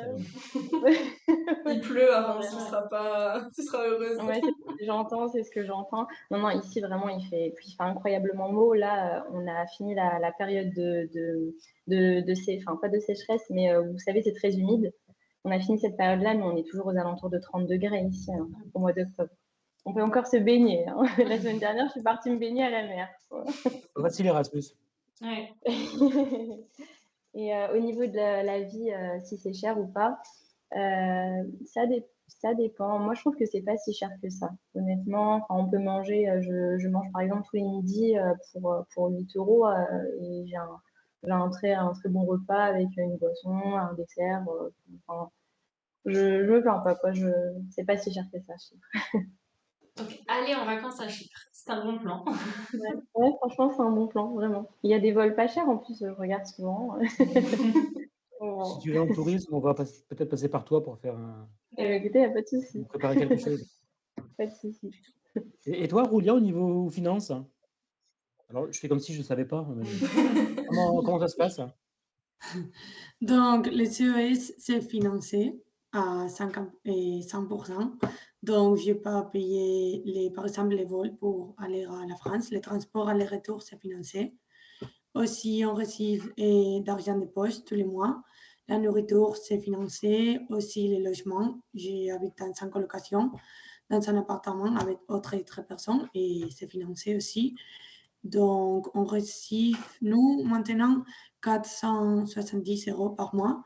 Et ça, et plus le logement qui s'est financé. Donc, je pense que c'est un projet intéressant parce qu'on n'a pas payé aucune chose. Donc, c'est bien. Voilà, tous ces programmes-là, on roule pas sur l'or. Hein, c'est pas le but de rouler sur l'or, mais c'est pas de revenir avec plein d'argent, mais c'est de moins de partir quand c'est l'intérêt contrairement à des mobilités, lorsqu'on va aller aux États-Unis, hors Union européenne, en Corée du Sud, au Japon, en Australie, Nouvelle-Zélande, on se rend compte que hors Union européenne, il faut déjà un budget à prévoir soi-même, alors qu'en Europe, dans l'Union européenne, quand même, ces programmes de mobilité, ça facilite quand même les choses. Ça permet quand même à beaucoup plus de monde de participer, et même si ce n'est pas toujours financé à 100%, mais des fois ça l'est, on le voit avec Julia et Emma, ça laisse quand même beaucoup plus d'opportunités. C'est un peu plus simple et mieux financé au sein de l'Union européenne pour commencer, avant de penser aux destinations des fois un peu plus onéreuses et plus lointaines. Oui, c'est sûr. Et puis en plus, Raphaël, tu en parles bien du CES, puisque on est entre guillemets, on est une structure d'accueil, mais aussi une structure d'envoi chez Info Jeune Grand Est pour tout ce qui est CES. Donc s'il y a des Oui, jeunes qui sont intéressés, Raphaël. c'est vrai qu'on ne l'a pas dit parce que chaque programme a un organisme qui gère ce programme-là. Hein. Giovanni, c'était son université. Emma, c'est Pôle emploi, un bureau spécial de Pôle emploi. Bah, pour le volontariat européen, les jeunes de la région qui veulent partir, il existe quelques associations de la région qui font partir des jeunes volontaires européens. Alors, nous, pour tous les jeunes qui ne sont pas loin, dans l'ex-Champagne-Ardenne, hein, nous, c'est le seul point pour lequel on va faire partir directement les jeunes candidats. Il y a un vaste choix d'associations. À Nancy, l'association Christelle. À Strasbourg, il y a Visa AD. Donc, et d'autres. Hein. J'en cite 3 comme ça. Mais il faut toujours passer pour ce programme-là, le volontariat européen, par une association spécifique. Il y en a 6-7 en Grand Est qui font partir les jeunes candidats. Ce n'est pas soi-même tout seul qui part un peu à l'aventure comme ça. Oui, et puis du coup, si vous avez envie d'avoir plus d'informations sur le CES, n'hésitez pas à voir avec Raphaël, surtout si vous êtes sur Reims. C'est plus pratique de voir Oui, Raphaël pour avoir plus ou en Grand d'informations. Est. Après, je vous oriente sur la structure la plus proche de chez vous, mais n'hésitez pas. Mais... J'ai vu tout à l'heure, en jetant un peu notre prompteur, qu'on avait oublié une question. On avait parlé de meilleurs moments, de meilleurs souvenirs, mais on n'avait pas parlé de galères. Alors, galère, on va s'entendre. Dans toute expérience, on peut amener à avoir des galères, que ce soit dans notre expérience professionnelle, même en France, et fatalement, même quand on part à l'étranger, que ce soit pour les vacances ou pour faire du volontariat, partir en stage ou faire ses études, il y a forcément des petites galères. Sinon, ça serait pas marrant. Et nous, on serait curieuse de connaître un peu les galères que vous avez déjà vécues. Est-ce qu'il y en a? Si on a pas, c'est bien aussi, hein. Oui, c'est peut-être pas plus mal. Pour Je- moi, il n'avait pas une mauvaise expérience ici. Seulement que quand j'ai venu, le premier jour, quand j'ai arrivé à la station de train, et le temps, c'est horrible. Et c'était terrible parce qu'il pleut beaucoup. Et je viens de l'Espagne et c'était un choc. Et j'ai dit non, j'espère que c'est pas comme ça 9 mois parce que sinon, moi, je vais mourir. Mais après ça, il a fait très bon à Reims. Il y a du soleil et tout. Pas maintenant, mais 7 mois, oui. Mais c'est ça, oui. Ça C'est va. vrai que Reims, c'est vrai que Reims, c'est pas la meilleure destination pour, Pourtant, on a eu du pour très se beau temps soleil. jusqu'à la semaine dernière, il y a 2 Ouais, semaines. ouais, on a eu un été très beau, très même avant l'été, avec beaucoup de soleil, chaleur, et là, non, ça y est, on a vraiment le temps automnal où il pleut, on voit pas le soleil, il pleut. Moi, du coup, si je pourrais rebondir aussi sur les galères que j'ai vécues. Alors, moi, il y en a une qui me vient tout de suite en tête, c'est les bus. C'est une catastrophe.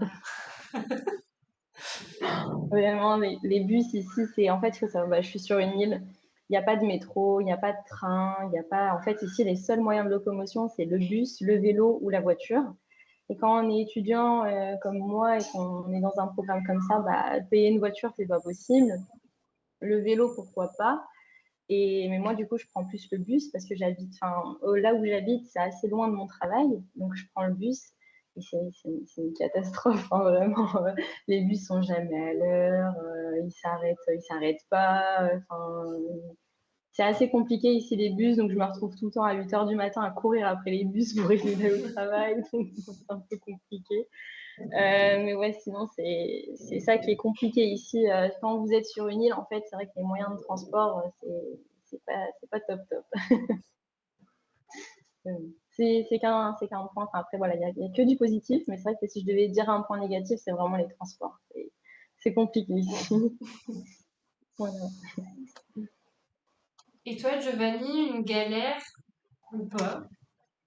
Oui, donc j'en ai beaucoup, parce que j'ai fait beaucoup d'expériences, mais si je pense à mon Erasmus études à Budapest, je pense que la chose la pire que m'est capité, c'était que, ok, donc je suis allé à Prague pour un week-end avec des amis à novembre. Oui, c'était le 14-15 novembre, je pense. Donc, presque une année, presque l'année dernière. Et oui, donc on est allé là-bas, c'était génial. On est arrivé dans l'appartement, c'était un appartement pour 7 personnes. On était en 11. Mais ça, c'est pas des problèmes. Les samedis soirs, on est sorti, on a fait la fête. Après, les dimanches matin, on s'est réveillé à 9 heures parce que le Airbnb, parce qu'on devait sortir de l'Airbnb.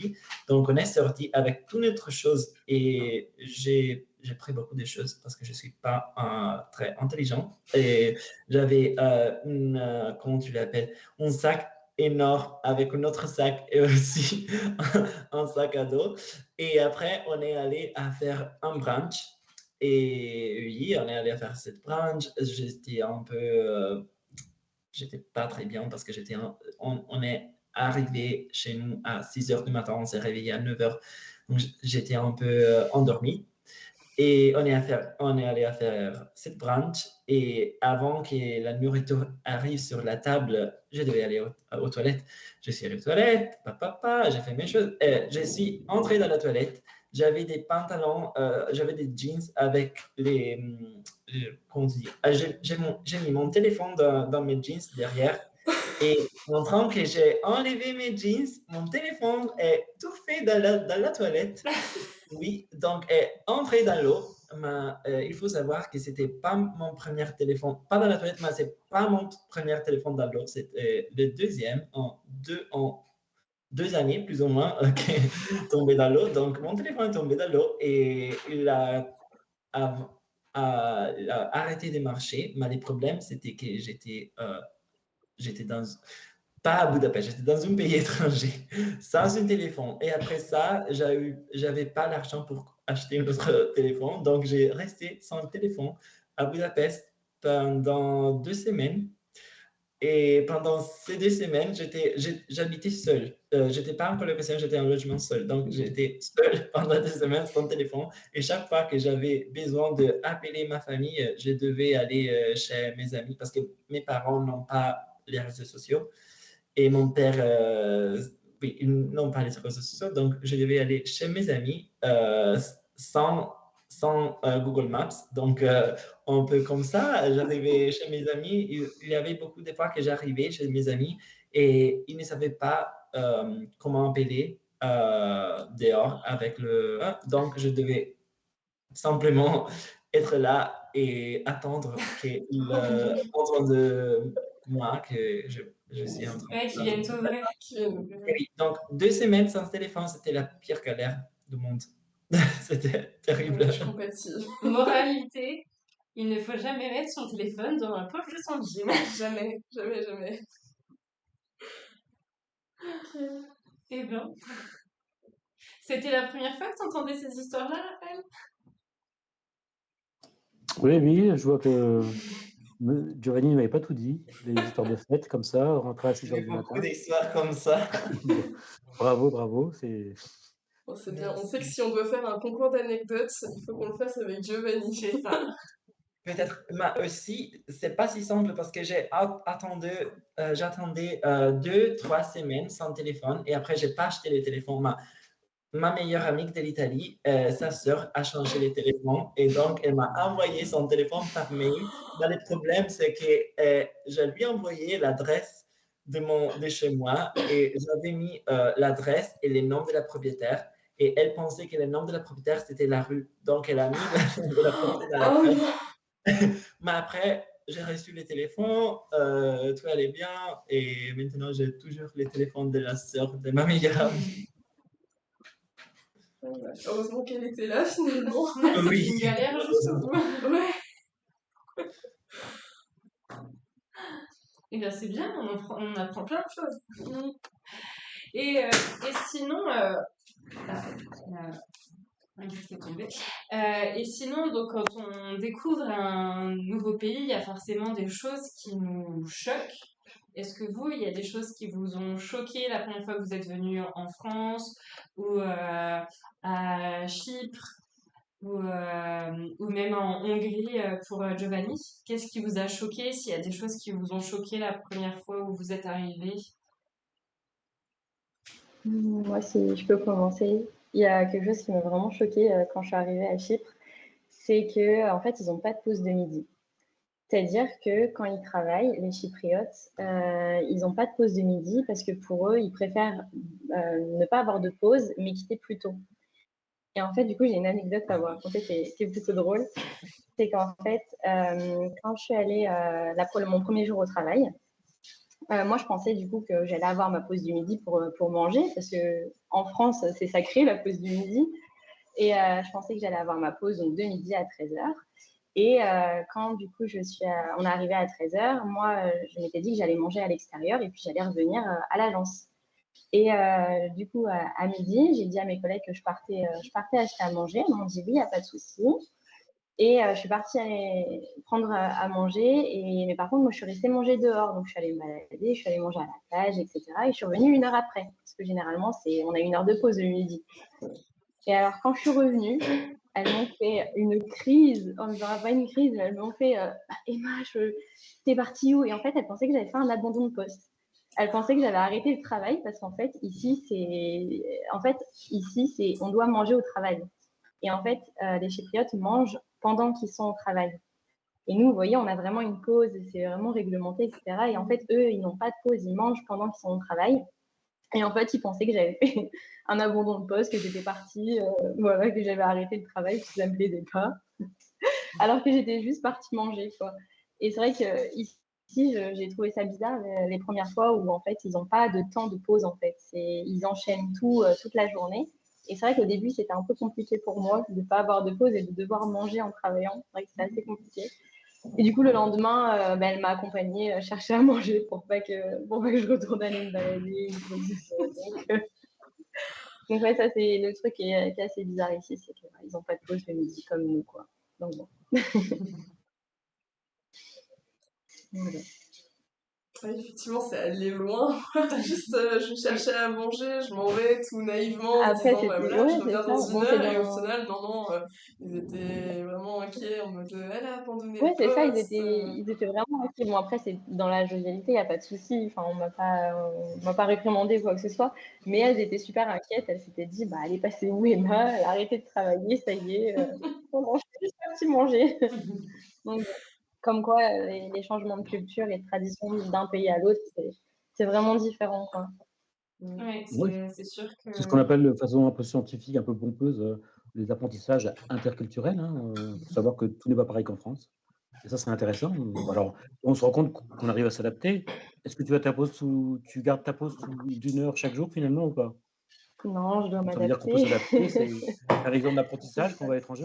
On se rend compte qu'on peut s'adapter à une façon de vivre différente, à une culture différente, à une Mais façon oui, de c'est penser, de travailler différente. Et ça, c'est une bonne chose comme apprentissage pour soi-même, pour plus tard. Voilà, c'est un exemple typique il y a plein d'exemples comme ça, plein de choses. Donc, du coup, Roulia, Giovanni, est-ce qu'il y a des choses qui vous ont choqué quand vous êtes arrivé en Hongrie ou en France? Moi, en train de parler de la même chose, de la pause pour manger, pour moi, c'est un peu le contraire parce que moi, je ne mange pas à midi. Normalement, à l'Espagne, je mangeais plus tard. Donc, pour moi, c'est bizarre que c'est midi et tout le monde allait à manger. Pour moi, c'est trop tôt. Mais maintenant, je me suis habituée et à midi, je mange et ça va. Mais oui, aussi un peu les horaires et tout ça, c'est différent, je pense, dans tous les pays. C'est bien, tu as des capacités d'adaptation, c'est bien. Comme quoi, la bouffe, c'est un critère qui choque beaucoup. Oui. Et qui diffère selon les pays. Mm. Et toi, du coup, Giovanni? C'est pas une chose très grande, mais donc pour moi, la chose la plus bizarre au début de ma mobilité à Budapest, c'était que dans les supermarchés, et je pense que c'est similaire en France, dans les supermarchés, dans les repas de légumes, et tu ne dois pas, donc tu pouvais toucher tous les légumes avec ta main sans mettre de gants. Et tu ne devais pas mettre tes légumes dans la boost. Parce qu'en Italie, quand tu achètes des légumes, par exemple, tu ne peux pas toucher les légumes avec ta main parce que c'est pas hygiénique. Donc, toutes les personnes vont mettre un gant en plastique ou vont prendre le sac en plastique et vont prendre le légume. Et c'est pas normal d'aller voir les légumes et de les toucher et de les sélectionner. Et c'était très bizarre. Et aussi, une autre chose qui m'a un peu choqué, c'est pas choqué, mais je n'ai trouvé rien des choses que j'ai cherchées parce que tous les supermarchés partout dans le monde sont différents. Donc, les premières 2 semaines, j'étais en train de chercher des biscuits pour faire le petit déjeuner, mais il n'y avait rien. Et les seuls biscuits pour faire le petit déjeuner que j'ai trouvé étaient comme ça, et c'était 6 € trop, non, pas normal. Et oui, c'est pas beaucoup, mais c'était très, très étrange pour moi que les personnes touchaient les légumes. Pas hygiénique du tout. Ouais, ça, c'est sûr. On a l'habitude de voir ça et du jour au lendemain, on voit les gens qui touchent à tout comme ça, Ouais. on se dit, oula, qu'est-ce qu'ils font? Et donc, du coup, autre question suscitée par ce que disait Giovanni, est-ce que là où vous êtes actuellement, c'est compliqué pour vous de faire vos courses? Est-ce que vous trouvez ce dont vous avez l'habitude d'acheter ou est-ce que c'est plus compliqué dans un autre pays? Pour moi, non, c'est super compliqué parce que la nourriture grecque et enfin, en fait, ici, il y a un Lidl, mais c'est pas du tout les mêmes produits que le Lidl de France et tous les autres magasins. C'est vraiment pas. Par exemple, hier, je cherchais je sais plus ce que je cherchais. C'était des pêches ou je sais plus. Enfin, en fait, c'est vrai que en fait, quand vous allez dans un pays, il faut s'adapter, mais vraiment à tout. Il n'y a pas vraiment que à l'environnement. C'est vraiment vous adapter complètement. Même moi, ma nourriture, mon alimentation, elle doit changer parce qu'il y a des produits ici que je retrouve pas, ou il y a des produits que je trouve plus. Par exemple, ici, il y a beaucoup de feta, d'halloumi au niveau du fromage. Et ce qui me manque le plus, franchement, c'est ouais, le camembert ou les trucs comme ça. Il n'y en a pas ici. Donc, c'est vrai qu'il y a beaucoup d'alimentation. Enfin, il y a beaucoup d'aliments ici qu'on n'a pas. Et c'est vrai que c'est un peu compliqué parfois de trouver des choses qu'on aime, quoi. Comme quoi, c'est bien le cliché français de la personne qui n'a pas son saucisson, sa baguette, son Ah ouais, fromage. c'est ça. On est vite dépaysé. Et tu vois, même, Ah ouais, même c'est ça, je me Giovanni, rends qui compte. est italien, il a l'habitude d'acheter ses propres céréales. Et c'est vrai que quand on a ces habitudes-là, c'est compliqué de les changer. Parce que je suppose que c'est pareil pour Giovanni et Julia. En France, vous trouvez pas ce que vous pouvez trouver en Espagne et en Italie. Oui, oui, je pense que c'est pareil pour tout le monde. Et aussi qu'ici, les prix, c'est toujours plus Ouais. Ouais, qu'à c'est plus l'Espagne. cher. Donc, ça, et par exemple, les huiles d'olive, c'est très cher ici. Oui. Moi, je cuisine avec huile d'olive toujours. Donc, ça, c'est très mal. Mais après, les supermarchés, comme toi, de Lidl et Aldi, et choses qui sont pareilles à l'Espagne, je pense que c'est plus facile, par exemple, pour nous que pour toi, Emma. Mais oui, c'est différent. Mais les fromages, génial. Aller dans le supermarché et voir que tu as plein de fromages, juste un pain pour le fromage, c'est génial. Ça me manque tellement. Si vous pouvez m'envoyer du fromage, vraiment, je dis oui. On t'enverra ça, Emma. On te fera un petit cadeau du Crige avec plein d'échantillons de fromage. S'il vous plaît, oui. Bon, globalement, on a l'impression que les expériences que vous êtes en train de vivre actuellement, elles vous plaisent quand même beaucoup. Est-ce que ces expériences-là vous donnent... Bon, on a vu déjà avec Giovanni et Julia que vous avez déjà eu une expérience à l'étranger, que vous faites votre deuxième, voire troisième expérience à l'étranger.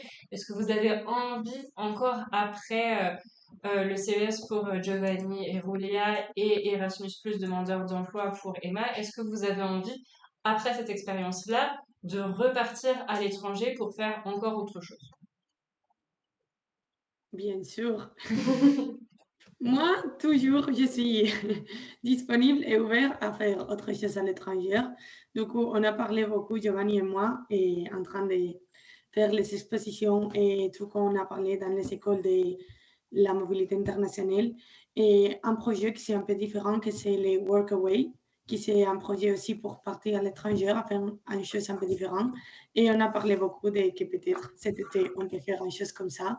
Et moi aussi, l'année prochaine, j'aimerais faire un master et probablement, je le ferai à l'Espagne, aussi à l'étranger.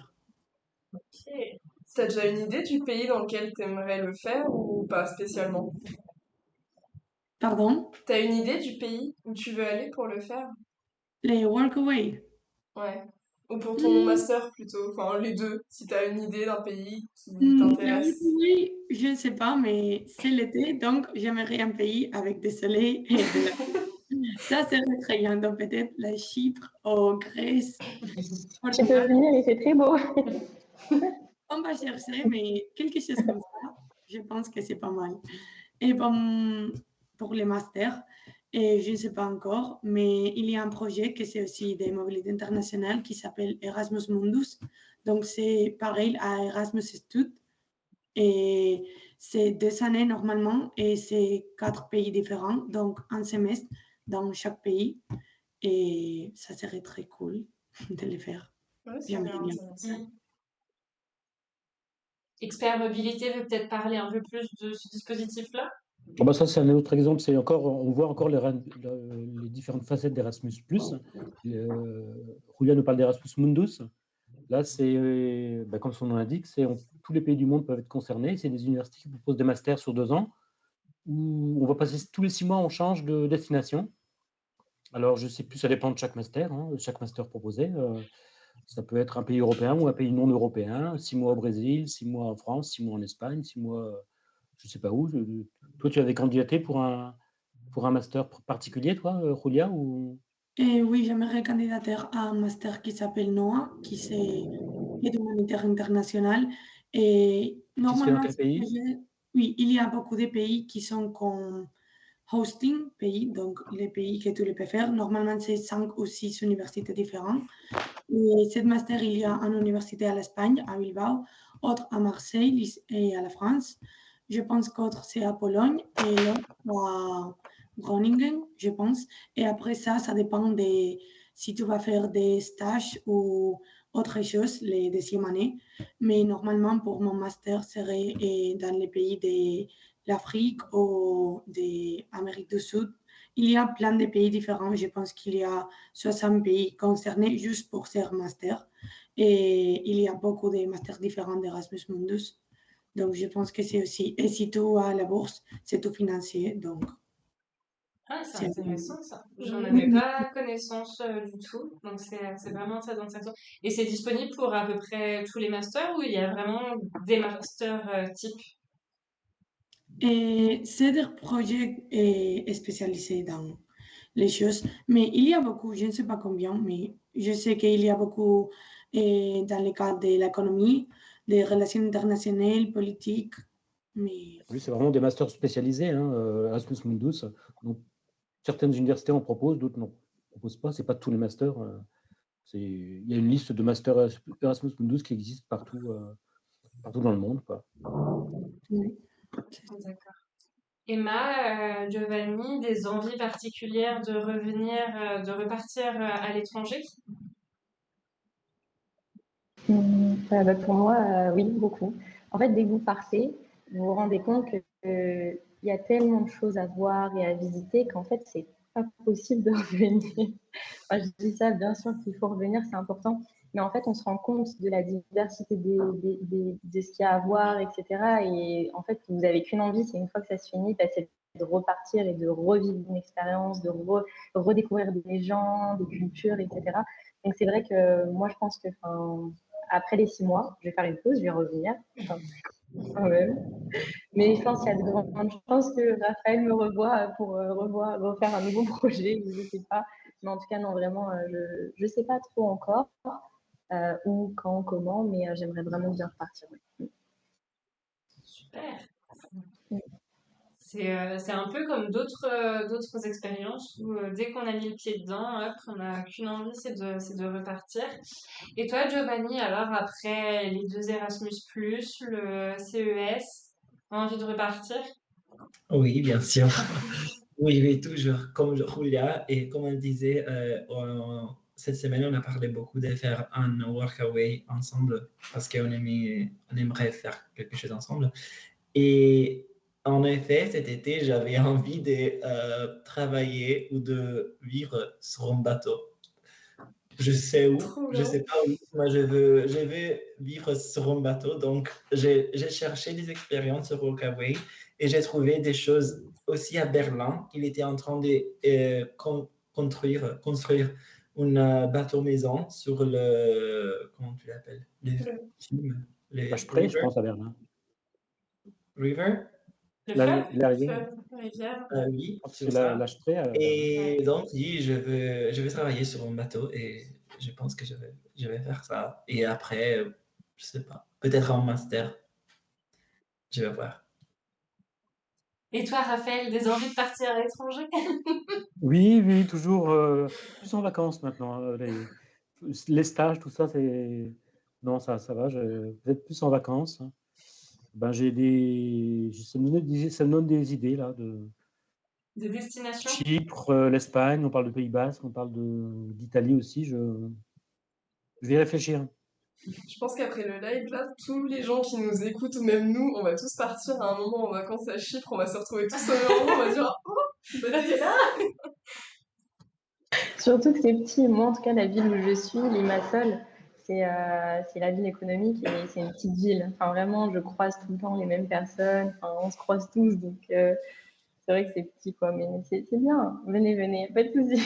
C'est un bon pays. C'est le genre de ville où il faut que tu te fasses des amis. Si tu te fais des ennemis, tu te dis « Lui, je le verrai tous les jours, on l'évite. » C'est ça, vraiment. Et puis, ce qui est bien, en fait, dans ma ville, c'est que c'est une ville internationale et il y a vraiment énormément de population. Enfin, il y a vraiment, il y a tout le monde. Vraiment, à Limassol, là où je suis, c'est une ville du coup au bord de la mer.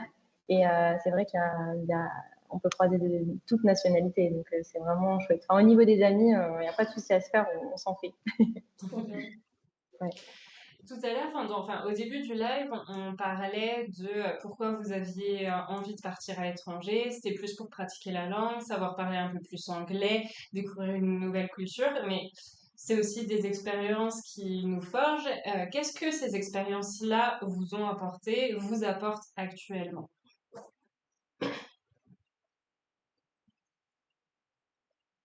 Ah, question difficile. Non, c'est vrai que moi, du coup, je suis à ma début de mobilité, donc je pourrais pas répondre entièrement, mais ça m'a déjà apporté énormément de choses. Déjà, au niveau des rencontres, ça c'est sûr, on fait beaucoup de rencontres, mais même des rencontres professionnelles. Comme moi, du coup, je suis dans le milieu du travail, je suis amenée à rencontrer vraiment pas mal de monde dans le professionnel. Et puis également, au niveau de l'autonomie, ça vous montre que vous êtes capable finalement de partir et de vous débrouiller. Et voilà, je ne suis pas toute seule, c'est pour ça. C'est les joies de la colocation. Non, sinon, ça vous crée plein de bonnes expériences. Donc, que du positif. Giovanni, toi, tu avais parlé un peu du fait que tu avais deux personnalités différentes. Une personnalité du Giovanni italien, une autre personnalité du Giovanni anglais. Est-ce que c'est ça? Ça t'a apporté une autre, je sais pas, une autre attitude? Certaine Un peu ouverture d'esprit. Dr Jekyll et Mr Hyde, un peu.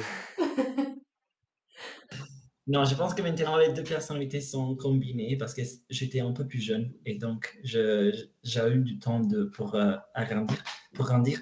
Mais oui, je pense que ça a apporté beaucoup. Tant au niveau de la langue, je suppose, parce que là, en français, en plus, concernant le CES, tu parles super bien français. Donc, on continue sur cette... D'accord. Ah, si. Ouais. Moi, j'aimerais bien parler autant anglais qu'il ne parle le français. Mais est-ce que ça t'a apporté d'autres choses? Peut-être on dit toujours que partir quand on est jeune dans d'autres pays, ça nous rend plus matures, plus indépendants. Est-ce que toi, tu ressens ça ou pas du tout? Oui, bien sûr. Je suis parti quand j'avais 19 ans. Donc, j'ai tourné 19 et depuis un mois, je suis parti. Et je pense qu'en cette époque-là, j'étais très petit et j'ai grandi beaucoup parce que j'ai rencontré beaucoup de personnes d'Italie parce que j'ai vécu avec 10 personnes de l'Italie et c'était ouf. Mais aussi, j'ai rencontré beaucoup de personnes du monde entier et c'était ma première fois que j'ai rencontré des personnes qui faisaient de la mobilité internationale. Et je pense que ça m'a apporté l'envie de partir, de voyager et de aussi connaître. Donc oui, je pense que je suis grandi beaucoup. Et après à Budapest aussi, j'ai appris à voyager plus. Et maintenant aussi, je suis en train de grandir toujours. Moi, je vois en septembre, Giovanni était tout petit. C'est un petit enfant. Maintenant, c'est une grande personne, très très grand, en 2 mois. C'est la magie de la mobilité internationale. Après les 20 mobilités internationales que je vais faire dans ma vie, je vais être... Tu vas faire 17 mobilités peut-être. Et on en parlait tout à l'heure avec toi, Raphaël. Toi, vu qu'on est une structure d'envoi, notamment au niveau du CES, tu vois Oui. les jeunes avant leur départ et tu les recroises souvent quand ils reviennent. Est-ce que toi, tu constates des changements au niveau des jeunes ou pas du tout? Des changements, non. Il y a toujours les mêmes questions un peu sur ce fameux programme de volontariat européen qui n'est pas très connu.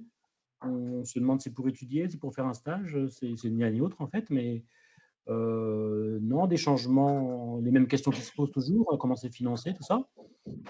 Après, je vois les gens évoluer, bien sûr, entre le moment où ils partent et le moment où ils reviennent. Ça rebooste quand même beaucoup. Moi, ce que je vois, ça rend quand même positif. On est un peu pessimiste des fois en France, hein, un peu râleur. Moi, le premier, non, je ne suis pas pessimiste. Mais je vois souvent quand même les jeunes, lorsqu'on revient d'une mobilité, ça fait du bien. on est positif, ça rebooste. On a fait plein de choses, on a rencontré plein de monde, on a appris plein de choses, on a beaucoup évolué en quelques temps. On ne s'en rend pas forcément compte. Hein. Pendant sa mobilité, on note pas tous les jours, tiens, aujourd'hui j'ai appris l'autonomie, tiens, aujourd'hui j'ai appris les capacités d'adaptation. Non, c'est en rentrant souvent vos proches, et moi, pour ceux que j'ai accompagnés, hein, vos proches, vos amis, vous trouvent changé. On a beaucoup changé, qu'on a beaucoup évolué. C'est ça, la mobilité, c'est pas. Même quand on parle de mobilité, on parle même de césure maintenant après le bac. Même les termes qu'on utilise, on parle de césure, de coupure, faire un break, faire une année sabbatique, gap year, un trou. Alors les plus pessimistes, c'est une année perdue. Moi, au contraire, pas du tout. Hein. C'est partir comme ça, vivre une expérience de quelques mois, d'un an. C'est très formateur. C'est pas du tout une coupure, ni une césure, ni rien. C'est une période d'apprentissage. On apprend beaucoup plus de choses en peu de temps. Ça vous ouvre beaucoup plus d'horizons. Si on n'est jamais trop parti, en plus, on change d'univers, on rencontre des gens différents. C'est très formateur. C'est une période de formation, d'apprentissage fondamentale. Il faut le faire. Si on en a envie, il y a des programmes qui existent, des dispositifs, c'est très formateur, ça forme, voilà, et ça rebooste, ça rend un peu plus ouvert, plus optimiste. Et de nos jours, c'est important de ne pas se refermer. Il y en a pour tous les goûts, hein. On peut étudier, pour ceux qui ne sont pas trop études, on peut faire du volontariat ou une mission de stage professionnel, pour ceux qui préfèrent plus bosser. Donc il y en a un petit peu pour tout le monde. Voilà, ça c'est ce que je dis à longueur d'année, et je vois que ceux qui partent comme ça on voit avec vous trois, hein, Emma, Giovanni et Julia, je ne vois pas des gens qui reviennent tristes ou déçus. J'ai rarement vu des personnes revenir déçues de leur mobilité. Alors, rien n'est parfait. Hein. Des fois, son stage, ce n'est pas forcément tout à fait ce qu'on attendait. Son volontariat, ce n'est pas tout à fait non plus ce qu'on escomptait. Ou les cours qu'on a suivis en Erasmus, on est un peu déçus. Mais à côté de ça, il y a tellement de choses qu'on va apprendre qu'il y a plus de positif quand même que de choses négatives. Je n'ai jamais vu quelqu'un me dire « je regrette d'être parti ». Donc ça, c'est important. Voilà, je suis un petit peu long, mais... Et toi, Roulian, on t'a pas posé la question, mais est-ce que est-ce que tu te sens grandi? Est-ce que tu vois que ça t'a apporté ce début de CES t'apporte plus que tu n'attendais au final? Oui, bien sûr. Par exemple, les langues. Et moi, que j'ai fait l'Erasmus l'année dernière à Lille, et j'ai parlé français, mais pas vraiment beaucoup parce que c'est un peu difficile de faire des amis français et tout ça dans un Erasmus. Donc, quand je suis allée ici cette année, je pense que les premiers mois, septembre, la première semaine, c'est un peu difficile et un peu beaucoup de français partout. Mais après ça, j'ai vu que je suis capable de parler les français et de comprendre les conversations et tout. Donc ça, après, quand tu pars à l'étranger, tu es très fier de toi-même, de parler autre langue et aussi de faire des choses toute seule, des choses que tu penses que c'est juste quotidien, un peu la routine, mais faire les cours, être chez toi et avec des temps avec toi-même, tout ça, quand tu es dans notre pays aussi et loin d'être proche, je pense qu'après, tout est, tout est sans très fier de toi-même et oui, je pense que c'est une expérience qui te change et qui te fait grandir beaucoup. Bon, bah là, si ça n'a pas donné aux gens envie de partir à l'étranger, je sais pas ce qu'il faudra de Je plus. comprends pas là. D'ailleurs, en parlant de donner aux gens envie de partir, est-ce que vous avez tous les trois des conseils à donner à des gens qui voudraient partir, à des jeunes qui voudraient partir, mais qui tâtonnent un peu, qui savent pas trop?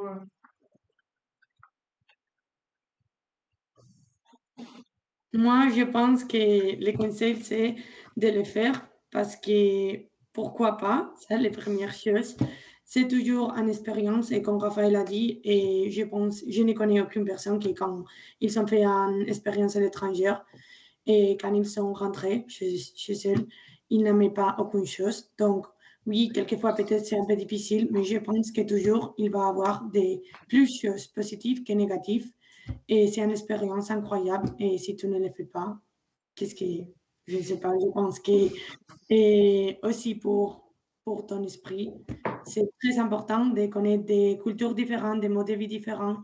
On ne peut pas vivre dans notre pays toujours et penser que notre pays, c'est l'unique chose du monde parce que c'est pas vrai.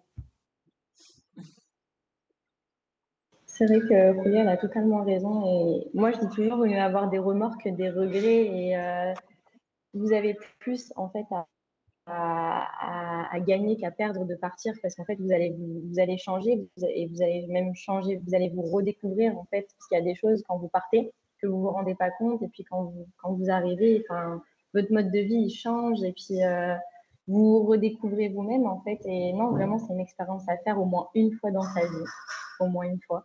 De partir, même si vous partez pas seul, avec d'autres personnes ou n'importe, mais c'est une expérience à faire. Et c'est vrai, comme tout le monde le dit, il y a peu de personnes qui en ressortent avec de mauvais souvenirs ou quoi que ce soit. Non, vraiment, moi, je conseille l'avoir fait, en tout cas.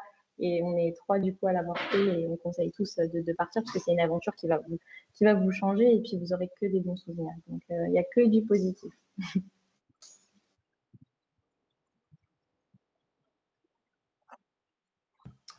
Mon conseil, je, je pense que Julia a tout dit, mais je pense que mon conseil principal, c'est peut-être de faire un petit, si tu as peur de faire un projet de mobilité internationale longue, il y a aussi la possibilité de faire des projets un peu plus courts avant de partir et faire un projet plus long. Je sais qu'il y a des projets de 1 mois ou 2 mois. Et après ça, si tu le peux faire pendant l'été, par exemple, si tu as du temps. Et après ça, si tu aimes l'expérience, tu as plus envie de partir. Parce que toujours, après un projet de mobilité, toujours tu as envie de faire une autre. Donc au final, le message, c'est vraiment lancez-vous, partez un peu à l'aventure à l'étranger. Il y en a pour tous les goûts au niveau des dispositifs. Il suffit juste de trouver quelque chose qui nous plaît, quelque chose qui nous intéresse, et finalement de choisir un pays soit qu'on connaît, qu'on a envie de voir, même peut-être un pays qu'on connaît pas, et qu'on se dirait, pardon, qu'on se dirait, tiens, ce pays-là, il attise ma curiosité, let's go, j'y vais. Mm. Et toi, Raphaël, je suppose que tu donnes des fois des conseils aux jeunes qui te disent voilà, j'aimerais bien, mais je suis pas sûre. Je n'arrête pas de donner des conseils. Non, non, je ne donne pas de conseils, mais j'essaie de trouver d'après ce qui convient le mieux à la personne. On a tous des idées différentes, des projets différents. On veut partir pas longtemps, peut-être en Espagne ou plutôt peut-être au nord. Donc, c'est trouver ce qui correspond le mieux à son projet.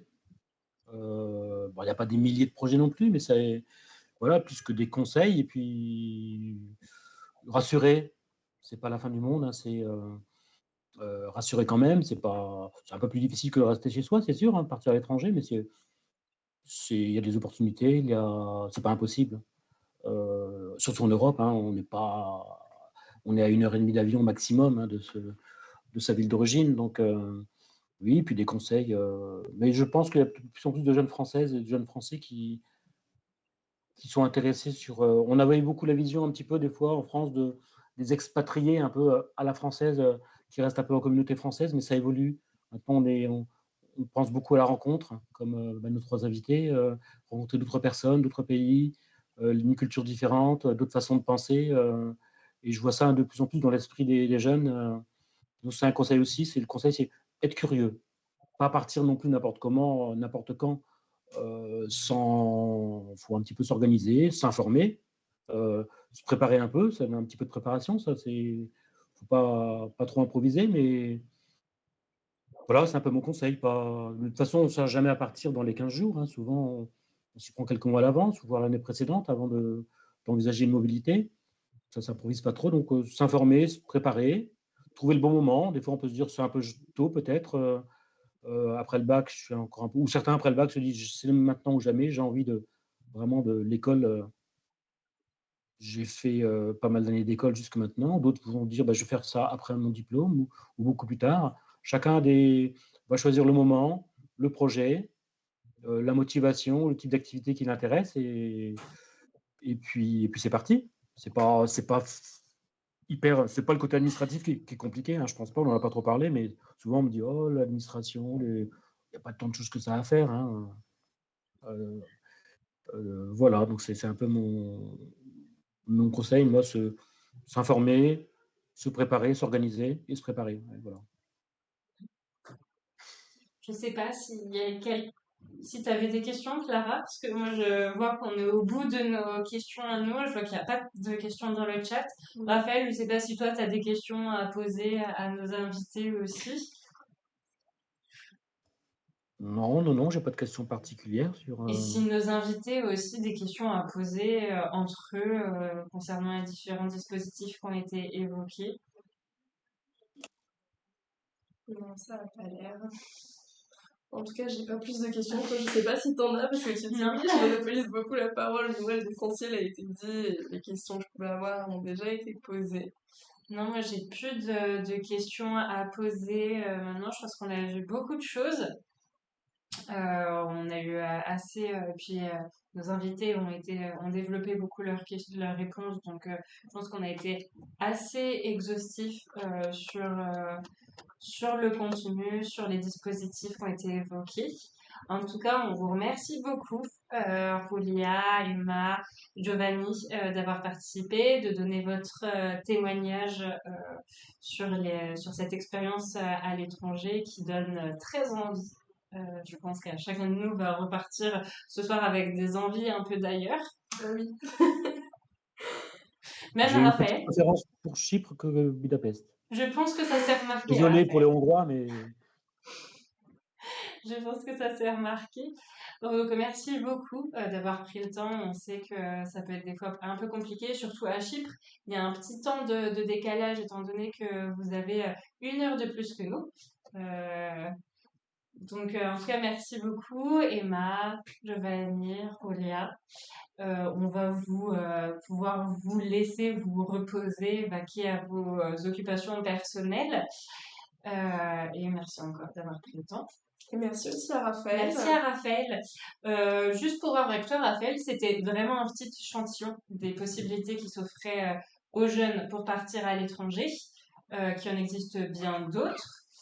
Que si les jeunes veulent avoir un peu plus d'informations, on a le guide Destination Europe que vous pouvez retrouver directement sur notre portail.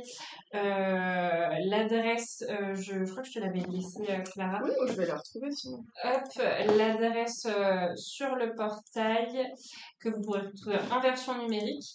Si vous avez plus envie d'échanger avec Raphaël, il est disponible à Reims au 41 rue de Talleyrand. Donc il y a des possibilités si vous avez envie de discuter avec lui, lui faire part de votre projet et de voir ce qui est possible de faire. N'hésitez surtout pas. Je ne sais pas si tu as des choses à rajouter, Raphaël. Non, et puis peut-être aller faire un tour sur notre site Info Jeune Grand Est. Hein. Il y a une rubrique qui s'appelle Partir à l'étranger, et là tout est mis. Très résumé, très concis, mais vous avez partir étudier, partir travailler, partir faire un stage, partir faire du volontariat. Ça vous donne déjà un bon panel de ce qui existe pour commencer un petit peu à débroussailler les choses, à avoir des petites pages d'infos très brèves, très courtes. Et puis après, on reparle de tout ça quand vous voulez, ou avec vos professeurs, si vous êtes à l'école. Donc voilà, Info Jeune Grand Est, c'est assez. L'essentiel est là. Oui. Et puis, si vous n'êtes pas originaire de Reims, que vous êtes dans le Grand Est, vous pouvez nous envoyer des messages, nous DM sur Instagram, notamment à IG Grand Est. On fera passer l'info à Raphaël qui pourra vous répondre et après voir ensemble. Parce que Raphaël, tu disais, il y a des possibilités de faire ça aussi en visio ou par téléphone.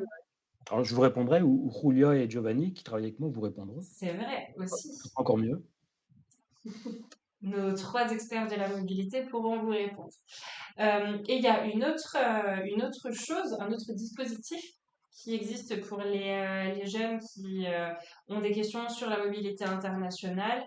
C'est la boussole internationale, boussole des jeunes mobilité internationale, qu'on peut montrer directement. Par un partage écran, je pense qu'on va pouvoir laisser tout Oui, le monde partir. Je pense que pour la démo de la boussole, on n'aura pas forcément besoin de vous.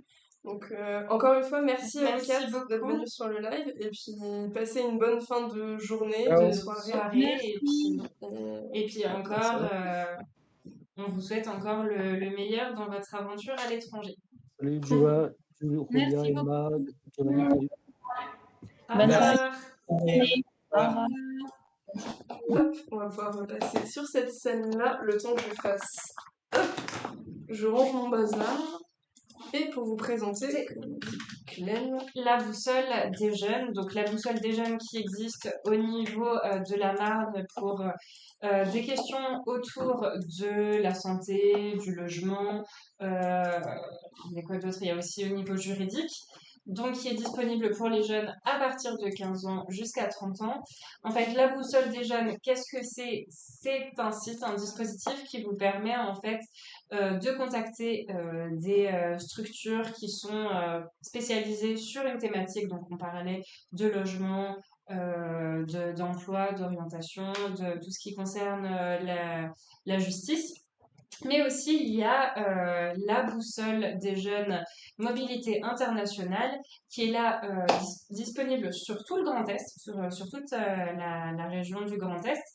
Donc cet outil donc, qui est numérique a été développé par le ministère national de la jeunesse. Et donc, on va faire une petite démo, ce sera peut-être plus simple et plus parlant pour les jeunes. Donc, on saisit un code postal comme on veut. Donc, vu que la mobilité internationale est disponible dans le Grand Est, donc que vous soyez à Reims, à Strasbourg ou à Metz, c'est possible. Donc là, on va choisir mobilité internationale et transfrontalière. Là, on va faire quoi? Je souhaite partir pour... on va partir pour acquérir une expérience professionnelle. Ou Ou pourquoi alors, pas se rendre utile. ou s'engager. Voilà. Donc, on aimerait réaliser un volontariat, un stage et un job. Et un job qui est au-dessus. Merci. J'ai besoin d'être accompagnée on peut avoir une première info, connaître les opportunités, préparer son projet, gérer des démarches administratives, connaître les financements, échanger avec des jeunes qui ont vécu une mobilité. Je n'ai pas besoin de particulier autre. Nous, on va mettre dès la première info. Oui, un peu parce tout ce qui que peut oui. exister. Ça fait suite au live, voilà, on veut voir toutes les possibilités, tous les dispositifs qu'on n'a pas évoqués lors de ce live-là, donc voir ce qu'on peut avoir comme information. Alors, je souhaite partir pour une durée de... Donc là, on peut voir qu'il y a quand même un panel de possibilités. Moins d'un mois, 1 à 3 mois, 3 à 6 mois, un semestre, 6 à 12 mois, plus d'un an, je ne sais pas encore, peu importe. Là, on va tabler peut-être sur un semestre. Ouais, sur 6 mois, c'était à peu près la moyenne qu'on a entendue aujourd'hui Oui. des jeunes, les dispositifs qu'ils font. On reste un peu dans le thème. J'ai une idée du pays. Oh, allez, on va partir sur toutes les possibilités qui s'offrent à nous. On va dire je ne sais pas encore. Allez, on continue. Je Alors, suis on est à âgée G2. On va dire, allez, 20 ans. On va dire, c'est le bon âge. Et en ce moment, je suis... Alors, on a dit qu'on partait pour un stage, volontariat ou un emploi. de 6 mois, donc peut-être en recherche d'emploi à ce moment-là. Allez, on se met en recherche d'emploi. Et on va voir. Et donc là, on va avoir toutes les offres de services qui vont en fait, qui sont possibles sur la boussole des jeunes. Tout en fait les structures qui proposent de l'information pour les jeunes qui veulent partir à l'étranger. Donc là, on va avoir m'informer et définir mon projet, donc découvrir comment partir en Europe et à l'international, trouver mon job, découvrir les métiers et les secteurs d'activité qui recrutent, intéressé par le volontariat international. Donc on a vraiment des thématiques et des sous-thématiques qui apparaissent par rapport à la recherche. Donc, parce qu'on voulait de l'information, on a aussi préparé ma mobilité et concrétisé mon projet si on a déjà des projets, un projet type. Par exemple, moi, comme on entendait tout à l'heure avec Emma ou Giovanni Urrulia, c'était apprendre une langue à l'étranger, ça peut être voilà, perfectionner son anglais. Donc là, on a cette sous-rubrique-là qui apparaît et qui peut être peut-être intéressant pour vous. Ou peut-être que vous préférez vous engager en volontariat au Québec, Canada ou dans un pays d'Amérique latine. Ça peut être intéressant. Il y a aussi la thématique être accompagné dans ses démarches administratives. Parler une langue étrangère avant de partir. Donc là, on parle de jeunesse avec de speak jeunesse qui peut être intéressant avant de faire son projet de partir à l'étranger. Partir avec d'autres jeunes, donc envie d'une aventure utile, ou rencontrer d'autres jeunes qui sont déjà partis. Donc là, découvrir les carnets de voyage, témoignages de jeunes partis en mobilité. C'est un peu ce qu'on a fait aujourd'hui grâce au live. Par exemple, toi, tu as envie de savoir quoi? Quelle sous-rubrique on pourrait aller voir? Hmm. Alors moi, ce serait bien évidemment le Québec ou le Canada, moi, qui me fait de l'œil, évidemment. Donc, est-ce qu'on part sur faire un stage ou s'engager en volontariat au Québec, au Canada? Comme tu veux. Allez. Comme je veux. Allez, on va s'engager. Et là, on nous dit qu'on peut avoir l'OFQJ, donc l'Office franco-québécois pour la jeunesse, qui sont donc basés à Saint-Denis, mais qui peuvent répondre à toutes les questions des jeunes concernant le volontariat au Québec, au Canada ou dans un pays d'Amérique latine. Et donc là, on met quand même, il y a une petite description sur, dire que c'est possible à partir de 18 ans, que c'est des missions de 6 à 12 mois. Donc ça rentre dans notre recherche parce qu'on avait dit 6 mois, on avait parlé de volontariat, donc ça rentre complètement dans notre recherche. Et là, en fait, il y a juste simplement, si on est intéressé par ce service-là, à donner nos données, soit numéro de téléphone, soit mail, ou bien les deux. Et après, on nous dit que ce professionnel-là s'engage à répondre à notre demande dans les 7 jours maximum après la demande.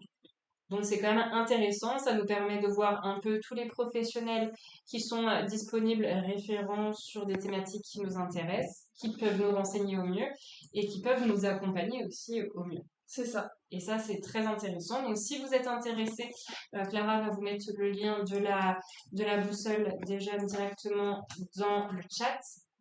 Ça peut être intéressant. Rien que pas forcément faire des demandes, mais déjà de voir un peu le panel de professionnels, de structures qui peuvent exister sur le Grand Est, qui peuvent nous informer et nous accompagner. Bien évidemment, vous doutez bien qu'on apparaît également dans cette boussole des jeunes mobilités internationales, avec notamment Raphaël, pour tout ce qui est partie CES, mais aussi accompagnement, définition de projet si vous voulez partir à l'international. Mais là, du coup, ça vous montre plus, cette boussole vous montre aussi d'autres organismes qui existent sur le territoire du Grand Est. Et c'est très intéressant. Je ne sais pas si on avait d'autres choses à dire pour ce live. Je crois qu'on a un peu tout dit. Je pense qu'on a fait le tour. Je vois qu'on n'a pas été très bavard dans le chat, mais ça veut dire qu'on a peut-être été assez exhaustive. Peut-être que toutes les questions ont été abordées, tous les points que les jeunes voulaient savoir ont été abordés, les questions ont été répondues. Mais en tout cas, si vous avez des questions, si jamais vous regardez ce live en rediffusion, n'hésitez pas à nous mettre vos questions dans les commentaires, on y répondra, on transmettra les demandes à Raphaël, Giovanni ou Julia. Donc surtout, n'hésitez pas. Vous pouvez venir sur Instagram aussi, nous poser des questions en DM. Vous pouvez aussi venir sur notre serveur Discord dont le lien s'affiche juste en bas, par là, au niveau de Clem. Juste là. Voilà, il est juste là, donc n'hésitez pas à nous rejoindre aussi sur Discord, on va publier de plus en plus de contenu dessus, si vous avez d'autant plus des questions, on pourra répondre à vos différentes questions, interagir avec vous, donc n'hésitez pas à venir nous rejoindre aussi là-bas.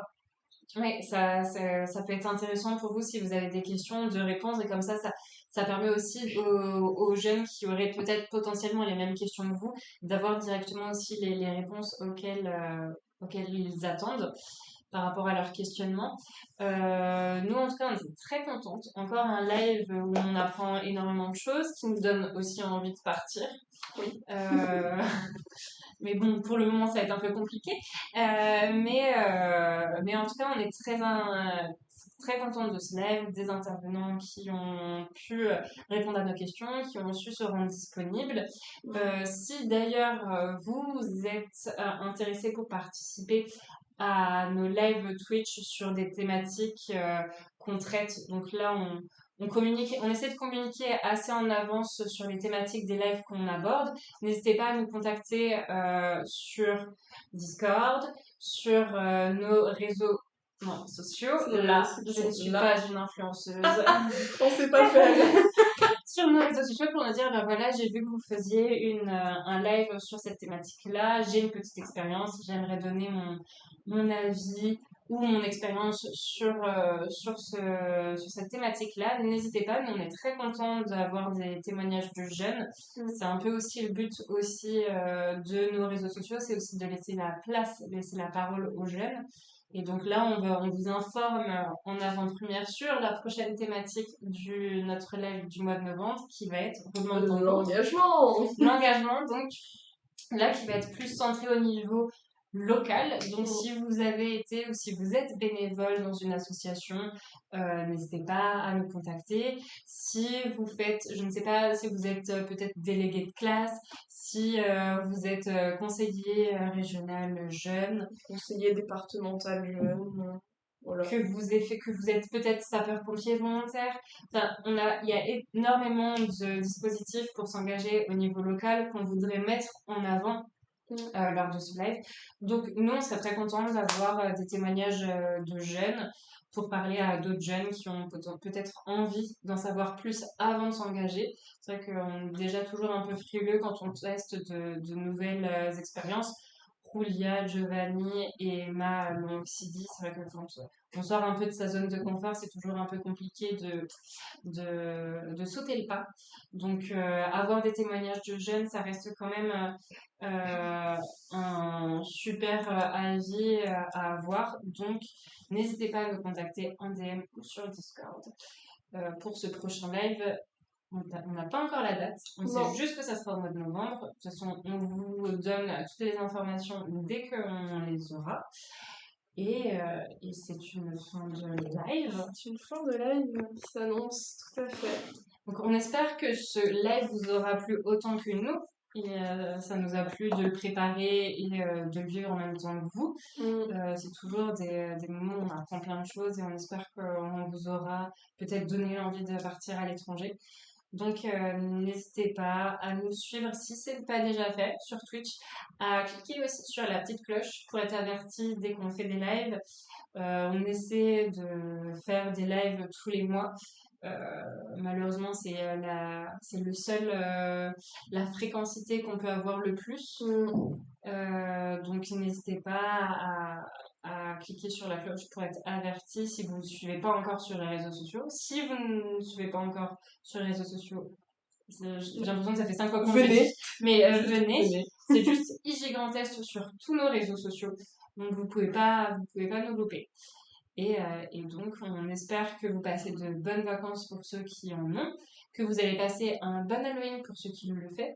Oui. Manger des bonbons, regarder des films d'horreur, se déguiser, peut-être aller dans des parcs d'attractions pour expérimenter les parcs d'attractions à thème Halloween. Il y a plein de choses à faire. Certains vont peut-être faire des JDR spécialisés sur le thème de l'Halloween, de l'horreur en général. Donc on espère que vous allez bien vous amuser pour Halloween et que vous profitez bien de vos vacances pour ceux qui en ont. Et ceux qui travaillent, bon courage. on est avec vous. On est avec vous, on sait ce que c'est et on attendra les prochaines vacances pour ceux qui n'ont pas pu en avoir maintenant. Peut-être que ça sera pour Noël, pour cette fin d'année. Donc, merci encore pour celles et ceux qui nous ont suivis et ceux qui ont écrit dans le chat. On est très content d'avoir de nouvelles personnes qui écrivent dans le chat, donc c'était très intéressant de vous avoir et vous dire passez une bonne soirée. Bonne fin de journée, bonne soirée, et puis on se dit à très bientôt sur Twitch ou alors sur les réseaux sociaux. Vous nous retrouverez très bientôt sur les réseaux sociaux. Bonne soirée!